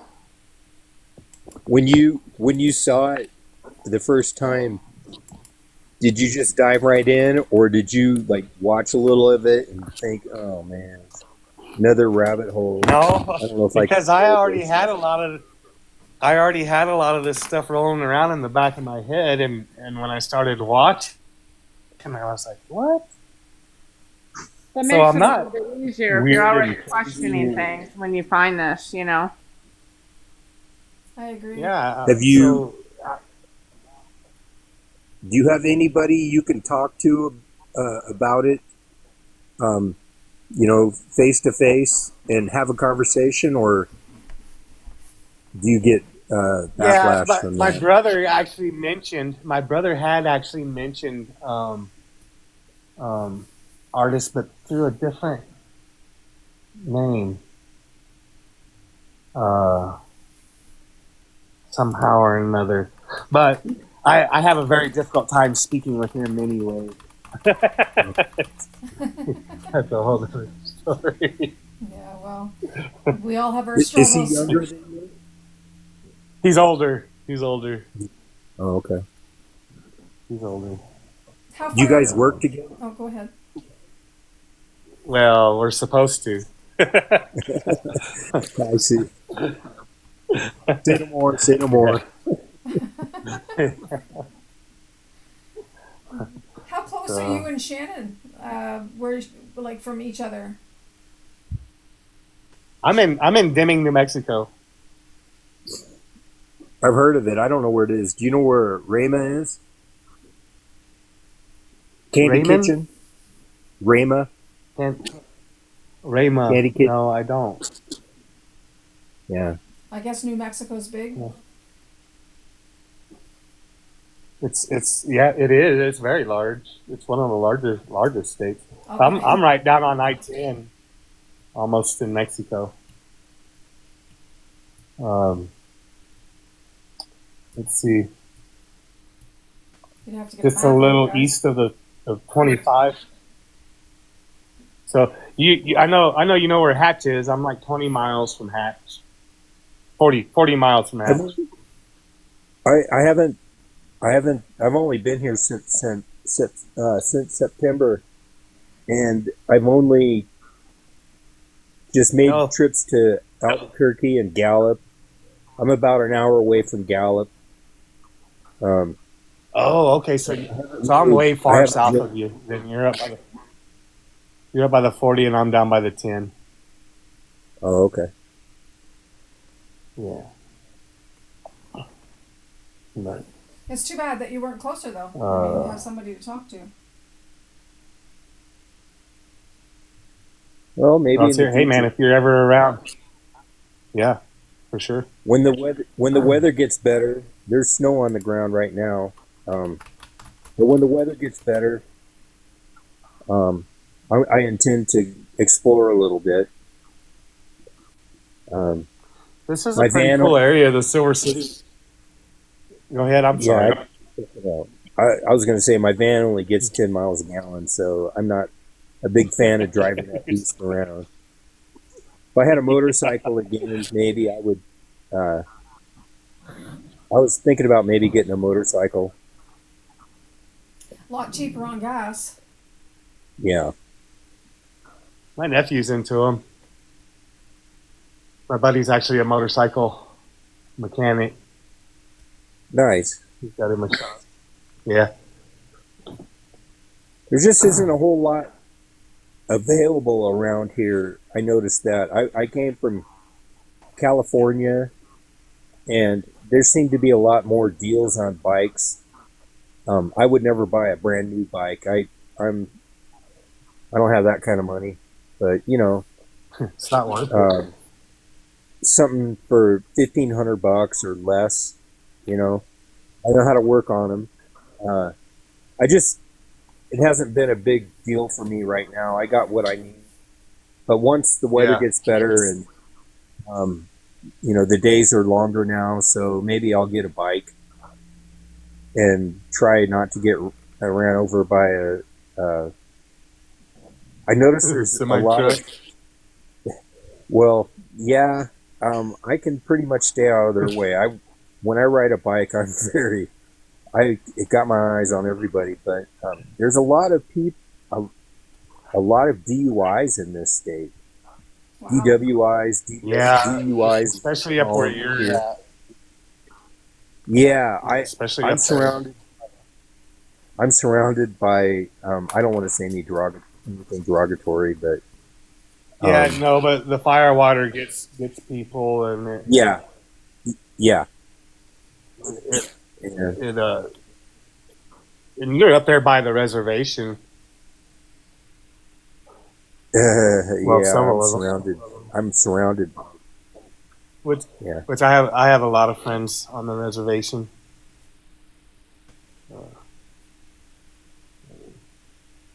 Well, they're good people. But I don't. it's a I whole don't nother mind them. You know. completely different, even down to the number of teeth. Like I didn't get it. like me, I would have like what 30. No, I would have like 38 teeth. They only have 26. Is that true? Yeah, I've never heard of that before. Interesting. I can't remember which it is. I can't remember the number. How many teeth do we have? I have 30? no idea. I knew that 30, was right? 32, I think. It's like 32, 50 I something. think. It's more than 30, isn't it? No, I don't think so. No, it's got to be 34. I'm not sure. It's got. So yeah, I don't know. know that the natives. They have a different number of teeth. They don't have the wisdom teeth. The 4 wisdom teeth. They I have didn't- 4 less teeth. I didn't than- have any wisdom teeth. So, and I'm like an 8th Shumash from California. My great grandmother was Shumash, I've never even heard of but I that. got more of the European. That tribe. I didn't know though Oh. that the different cultures had different amounts of teeth. Like I never heard of that before. Me either. I mean, Um, I had never I'm- heard of that either until I was living with. Let's see, I don't know what tribe. I don't know if he is Navajo or Ute, but he was telling me a lot of that stuff. Yeah. I'm only a couple miles from Navajo, and drive a little farther, and Zuni, and then there's Hopi here, and there's probably others, but those are the nations that surround me. There's a lot of them right there. yeah. Sally says we have 32 teeth. Yeah. I Called googled it. I needed to know. Okay, so then they only had 28. That's wild. It's interesting. Now I could So be they- wrong. I never they read don't that in have the text. wisdom That's what a native this guy and an elder was telling me. So I Yeah, Interesting. you should almost. guess I should say yeah, that I'm you not should a- look into it for sure. It's interesting. should. Yeah. No. We have one comment on the last YouTube video I think is interesting, and it might be helpful to somebody if they're doing some studies on the Gospels. I'm just going to read it off here. It says, SP Praying Mom 2021 said, we're so glad you are keeping up with the studies active and so refreshing. There is a book that helps me read the red letter words of Jesus in consecutive order from all 4 Gospels without commentary. It's titled The Words of Jesus, authored Dr. J. Klontz, Clontz. I purchased the book 4 years ago, and when I first realized that Jesus is real and wanted to have a relationship with him, but had no idea who he was. So I purchased a physical copy of the book off of Amazon. There is also a book of all four Gospels that are written in consecutive order with no commentary, just the scripture text. It is all four Gospels intertwined from beginning to end in order to show the exact learner layout of how the Gospels told the same thing together. I hope this is helpful to someone. So yeah, it's just interesting because I did buy a couple of books to help with that. One was called the Four Gospels. One was called the Four Gospels, and the other one is Gospel Parallels. But they're written by the same man, if I'm right. Just let me look here. No, the one that's the synopsis of the Four Gospels is the Revised Standard Version, American Bible Society, and let me see. Yes, and the other one is What are they? What they do is they put the Gospels side by side. Sally, that's to Eldra. So somebody's got something on there, and I can hear myself. That's me. I turned my speaker on because I just can't hear you. Okay, then just mute whenever you're not talking because I reverberate whenever you do that. I turned it off. I don't know what is going on, but it sounds like you have your speaker on, but you're on the other side of the room talking. Yeah, and again, I just don't know what it is because everybody else says they know. can hear me fine, so I don't know. I think you need to really invest in a good set of headphones for yourself, but Well, I put the headphones on, and what happened was everybody else, it was coming in really loud, like just too loud. And then when you started talking, it came in too soft, and so the headphones weren't working either. Because it was either, yeah, it's weird. yeah, it's weird.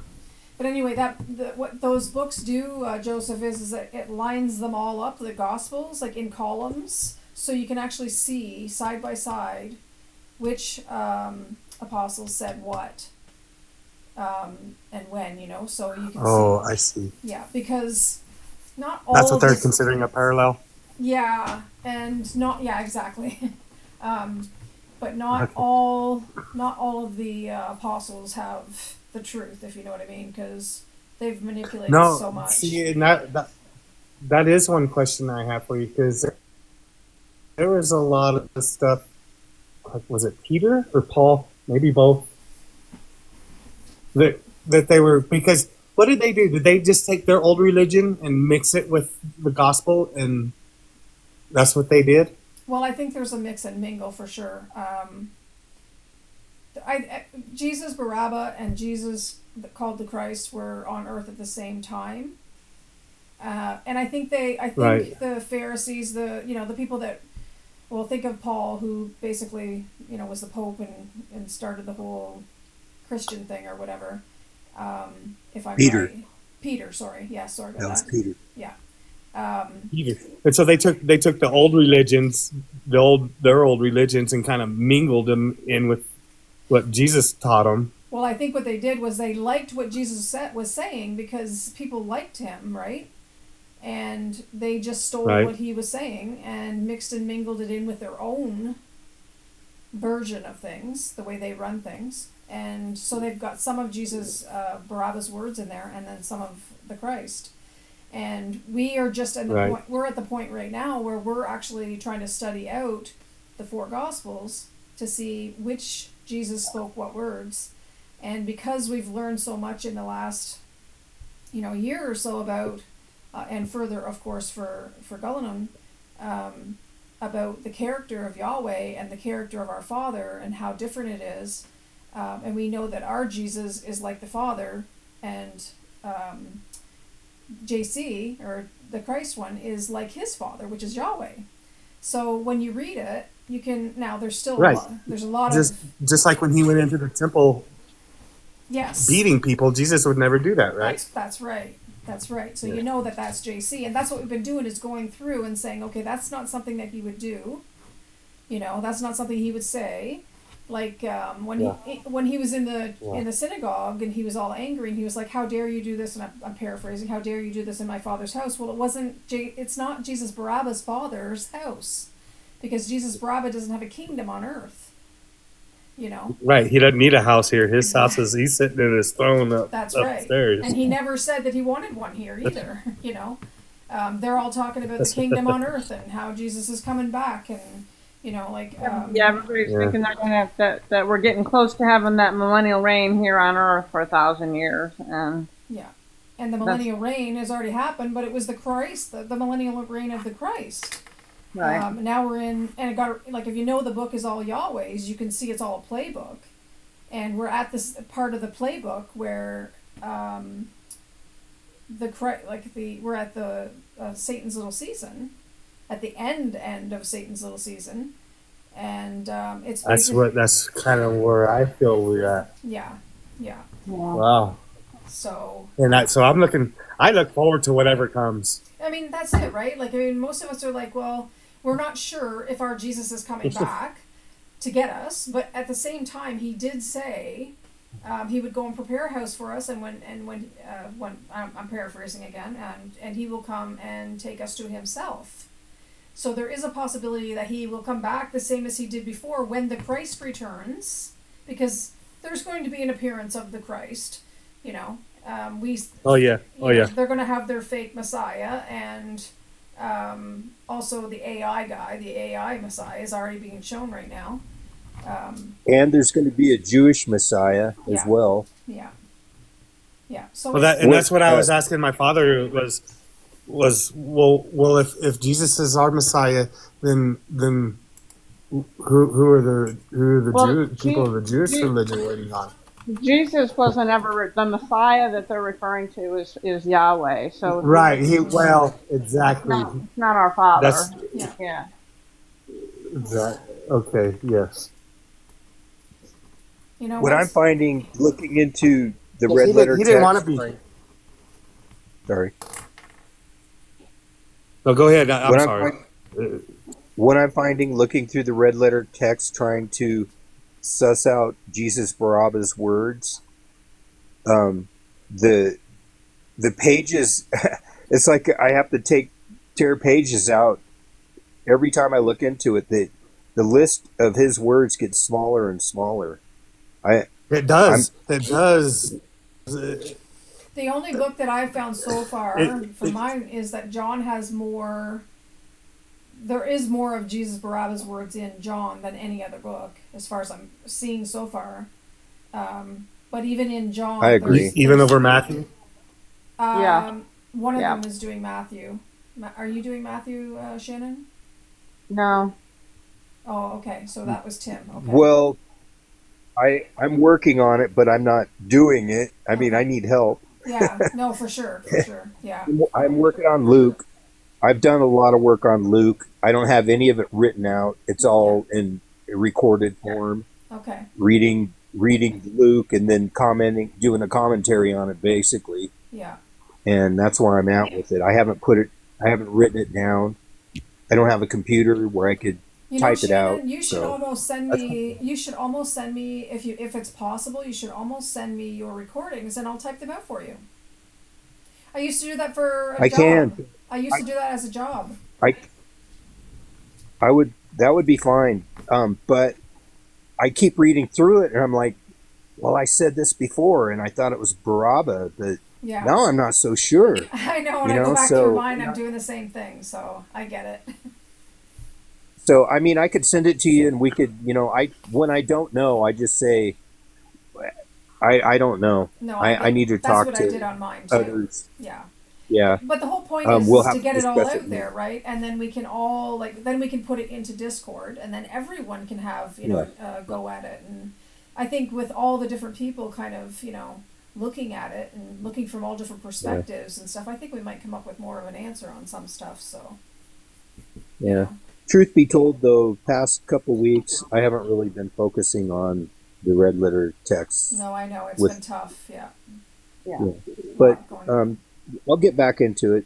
Yeah, I'm sure we will. And we'll have a little bit more time, I think, being that the weekends I mean, we'll probably still talk on Discord once in a while on Saturdays. But at least this way, you guys have your weekends. I'll spend some time with Belle, and then I think I'll have more time as well myself. So. Will you have time on Saturday to do I'm losing my live time. chat?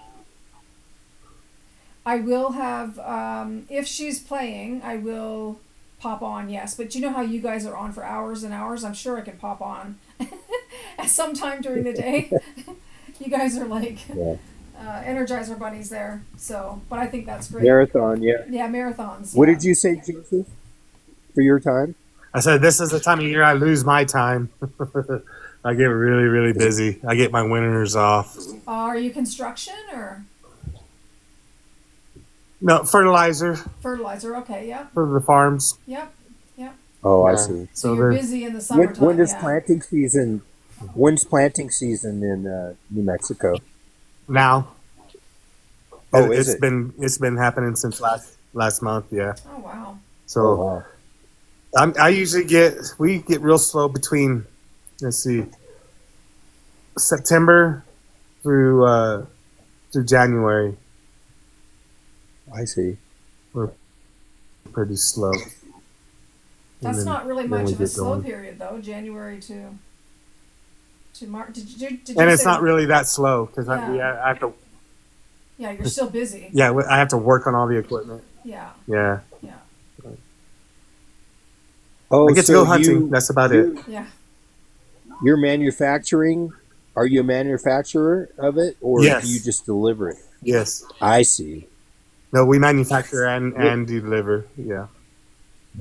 And what kind of hunting do you do here?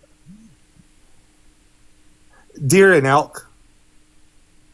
Oh yeah, I've got when I used to elk hunt in Washington State, and I started out with the rifle. I didn't like that, so I had friends that bow hunted, and they taught me how to bow hunt, and I really got into that. All Yeah, that that's super cool. I want to get it. when my I want to get one. whole thing went downhill for me in my marriage and all that stuff. I brought it with me to California, and it all got stolen. Oh, wow. But I did buy another bow for when I came here. But about the same time I bought the bow, not long after that, I decided, I don't think I'm going to eat meat anymore. I'm just going to be a vegetarian.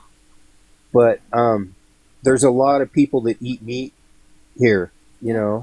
and depending on what happens, I will go out and get an elk or a deer or whatever for them. Yeah. Um, Nick does so I bow have- hunting, Shannon. Oh, that's cool. Yeah, he does that. Well, he does bow hunting and rifle, but yeah, he and my son-in-law both do it. When I got an e-bike, So I do the. oh, go ahead. Go ahead. You got an e-bike and you hunt off. That'd be good hunting. When I was in Washington, I got tired of walking miles up and down the hills and looking for elk, and so I bought an e-bike when they made it legal to use an e-bike. Before, you could only use a bicycle, but they changed the law, and man, I went Right. out and got an e-bike, and it was so much better. And that got stolen too, but I got another e-bike. And that's probably how I would do it if I started that up again. Is just jump on the e-bike. It's got 2-wheel drive and go up and down these hills and just stash it somewhere when I'm out walking around, scouting things out. Yep. And there's hardly any people here. It wasn't like Washington, that were crawling bow hunters. Yeah, one thing, I've never had a problem with anybody stealing from my camp or from my bike parked or anything out in the wilderness. I'm sure it happens, but I've never had any issues out here. And like you said, we're not nearly as populated. Yeah, There's a I live there's a here. pair. There's too many tweakers. I don't trust. I just don't Oh man, trust people anymore. I yeah, you can't gotta well, camouflage it and well, it's lock not it their up. fault. It's totally the drug, and it turns a person to. Anyway, yeah, the tweakers are bad. Yeah, But it's I not like too I like bad. the muzzle load. We do the muzzle load hunting, and we turned we harvested. My nephew got a deer, and I got a deer, and we made homemade sausage. We mix it with lamb, and we smoke it Oh, with pecan wood yeah, because we have the pecan orchards out here, and yeah. it's one of the best. It's just it's delicious. Nice. I did muzzle loader season, um, and I never had any success with it. Rifle season never had any success. But when I switched over to bow, um, I had success, and that's why another reason I stuck with it because it was cheaper and it was fun because you got to get right up to them. You can't take a 100-yard chance. No, you're looking at 20, 30 yards or less. Yeah, if you're really fortunate, you get like 10, 15 yards, 20 yards, and that's awesome because you're right in the middle of it. You're not. Yeah, you can smell them. Yeah. Do you, Joseph? Do you have our PDFs? The PDF files. Of the I don't know. if you do, it's because you. Where would I? You have to send me an email, and then I will give you the link to them. I didn't realize you didn't have them. But if you send me a message on here and give me your email address after the live, I will email you the link, and then you can see all the studies. Oh, Yeah. okay. It's got to be easier than the YouTube, huh? Well, it's the same. It's a lot of the same information in all these, but you actually get to look at everything, and it's all right there. Right. So Right. Okay. if you'd like them, I see what you're saying. Yeah. yeah, you can. I would just like send me a message, and I'll send you the link. Awesome. So, Awesome. oh, I'm sorry. Yeah. Lynn, we've got one more live on the scriptural geography, right? Yes, one more on Tuesday. Yes, Tuesday. And then I noticed Artist said that she had more information. Is it in PDF form on scriptural geography? That one's done. Scripture of Geography is done, I think. I haven't gone through the files yet, like her files yet, to see if there's anything more, which there could be. That's a job I'm doing. I literally in the last few days have printed off, like the double binders, the great big binders that you get, the double ones or whatever they are. I have 10 great big binders full of stuff that we haven't seen. That's on 5,000 pages. Yeah. Oh my god. It's more than 5,000 pages because it's more than 5,000 pages because I have done, like I have had, let me just see here, there's 2 out of there. I bought 2 boxes of 3 packages of paper. So that's 6, 7, 8, 9. I've gone through 9 great big packages of, literally my desk was stacked up almost like halfway to the ceiling of paper. So wow. I had to buy binders and stuff to put them all in because there was just so much. So, and that's just stuff that, of course there is some stuff that's been seen, but there's a lot of new stuff, but she wants me to go through it first before I show anything, and so I will do that. But it's a lot of work, right. So I will be doing that. So You got your work cut out for you. I just, that's what I'm doing, like all my spare time, so is going through stuff and printing things off and sharing some of the information with other people that are interested in having it. So yeah, if you're interested in the PDFs, definitely give me a message and I'll send it to you, because Cool. there's so much in there that's not, that you don't, like when she does the videos, she doesn't have enough time in a video to put in all the cards that you'll see. There's a lot more that's even just on the PDF. So yeah, No. so it's very interesting to go through them. Well, thanks for doing all that. I know it's a lot of work and expense. Oh no, it's my pleasure. I'm just grateful Hopefully the you Father has get it. given me time to do it right, because I mean, my job, like I closed my business in 2020, so he's been giving me the time and stuff to do that. So Did Nick get you set up with a printer that oh, I've got a good printer. Yeah. you can use the bottles of ink, having Yes. to go buy cartridges? I do have it's a professional one. It's a really nice one, but it's like it costs me almost $450 to fill my printer up with ink. And I went. Oh, wow. And I've already gone through with artist stuff, like I don't even know how many hundreds of dollars, like beyond, probably over $1,000 in just ink. Are you buying cartridges, or you just refill? No, I'm Right. buying But the proper stuff. They're so expensive. Well, the reason ink why is I so won't dang use the expensive. reason why I won't use the ink that you refill is, in my experience, because I've done that before, and I've bought cheaper ink as well, and I noticed that the stuff fades over time, and your print disappears. So the last thing I want I to do see. is print out all of her stuff and then have the ink disappear. So What brand printer Yeah. do you have? this is a Brother.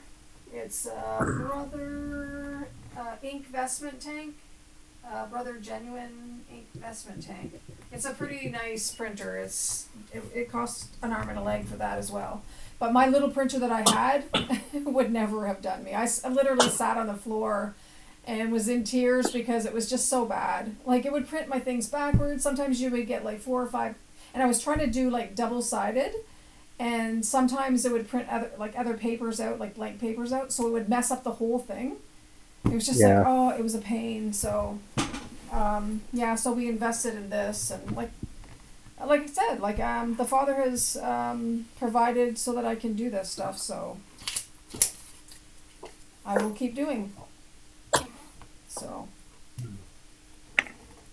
but the ink is crazy expensive, and the paper's not cheap anymore either.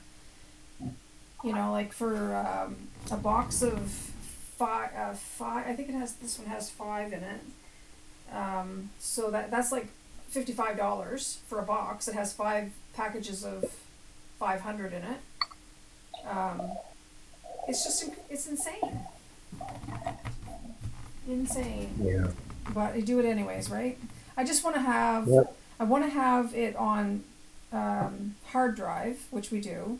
On the computer, we have the OneDrive.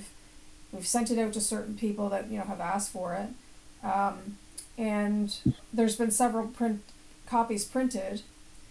And I want to make sure that I have a printed copy so that if the computers go down, we haven't lost everything. Because if they wipe everything out, we don't want to lose It will. all. It'll happen It will happen, one day. exactly. So I want to have this stuff. It's not like you can carry it around in a disaster, and it could be, like with the things they're doing with fires and floods and whatever. You can't protect everything, but I'll have it as long as we're supposed to have it. Father will protect whatever he wants to protect, so we'll just go with that. So Exactly. yeah, I see Vince is here. How are you doing tonight, Vince?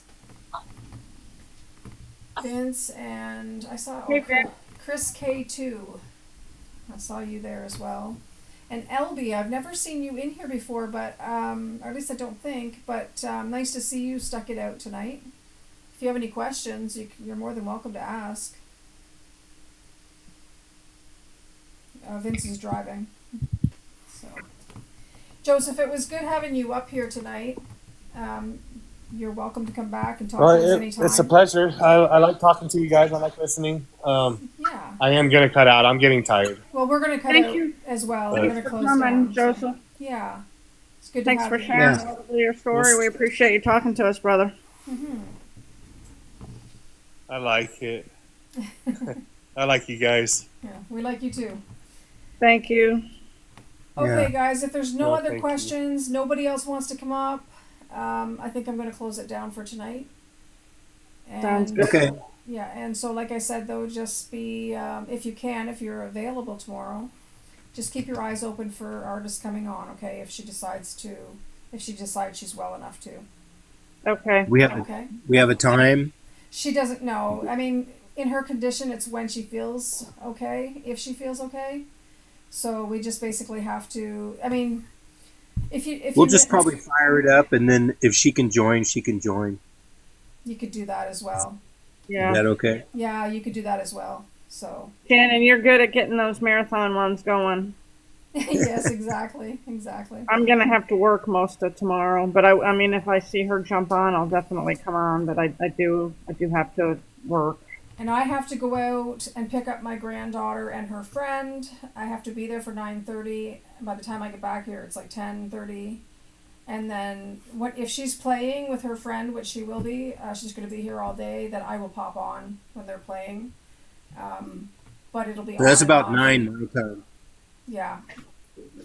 So Anyway, Yeah. okay, but I'll be checking around to see if you guys are on there and stuff. So. Anyway, Okay. you guys have a good night, and I'm going to stay on just a bit, just to put the last couple cards up, and then we will see you all on the live on Tuesday. Sounds good. all right, love you all. Love y'all. too. Good night. Night, guys. Good night, Good night, everyone. Sally. Good night, Elaine. Night. Good night. Good night, everybody Love in the you all. chat. Love you guys. Love you, artist. Love you, Love you, artist. Hopefully she Love gets you, to hear Dorothy. it. And thanks, Vince. Dorothy. Night, everyone. Good night. One more card.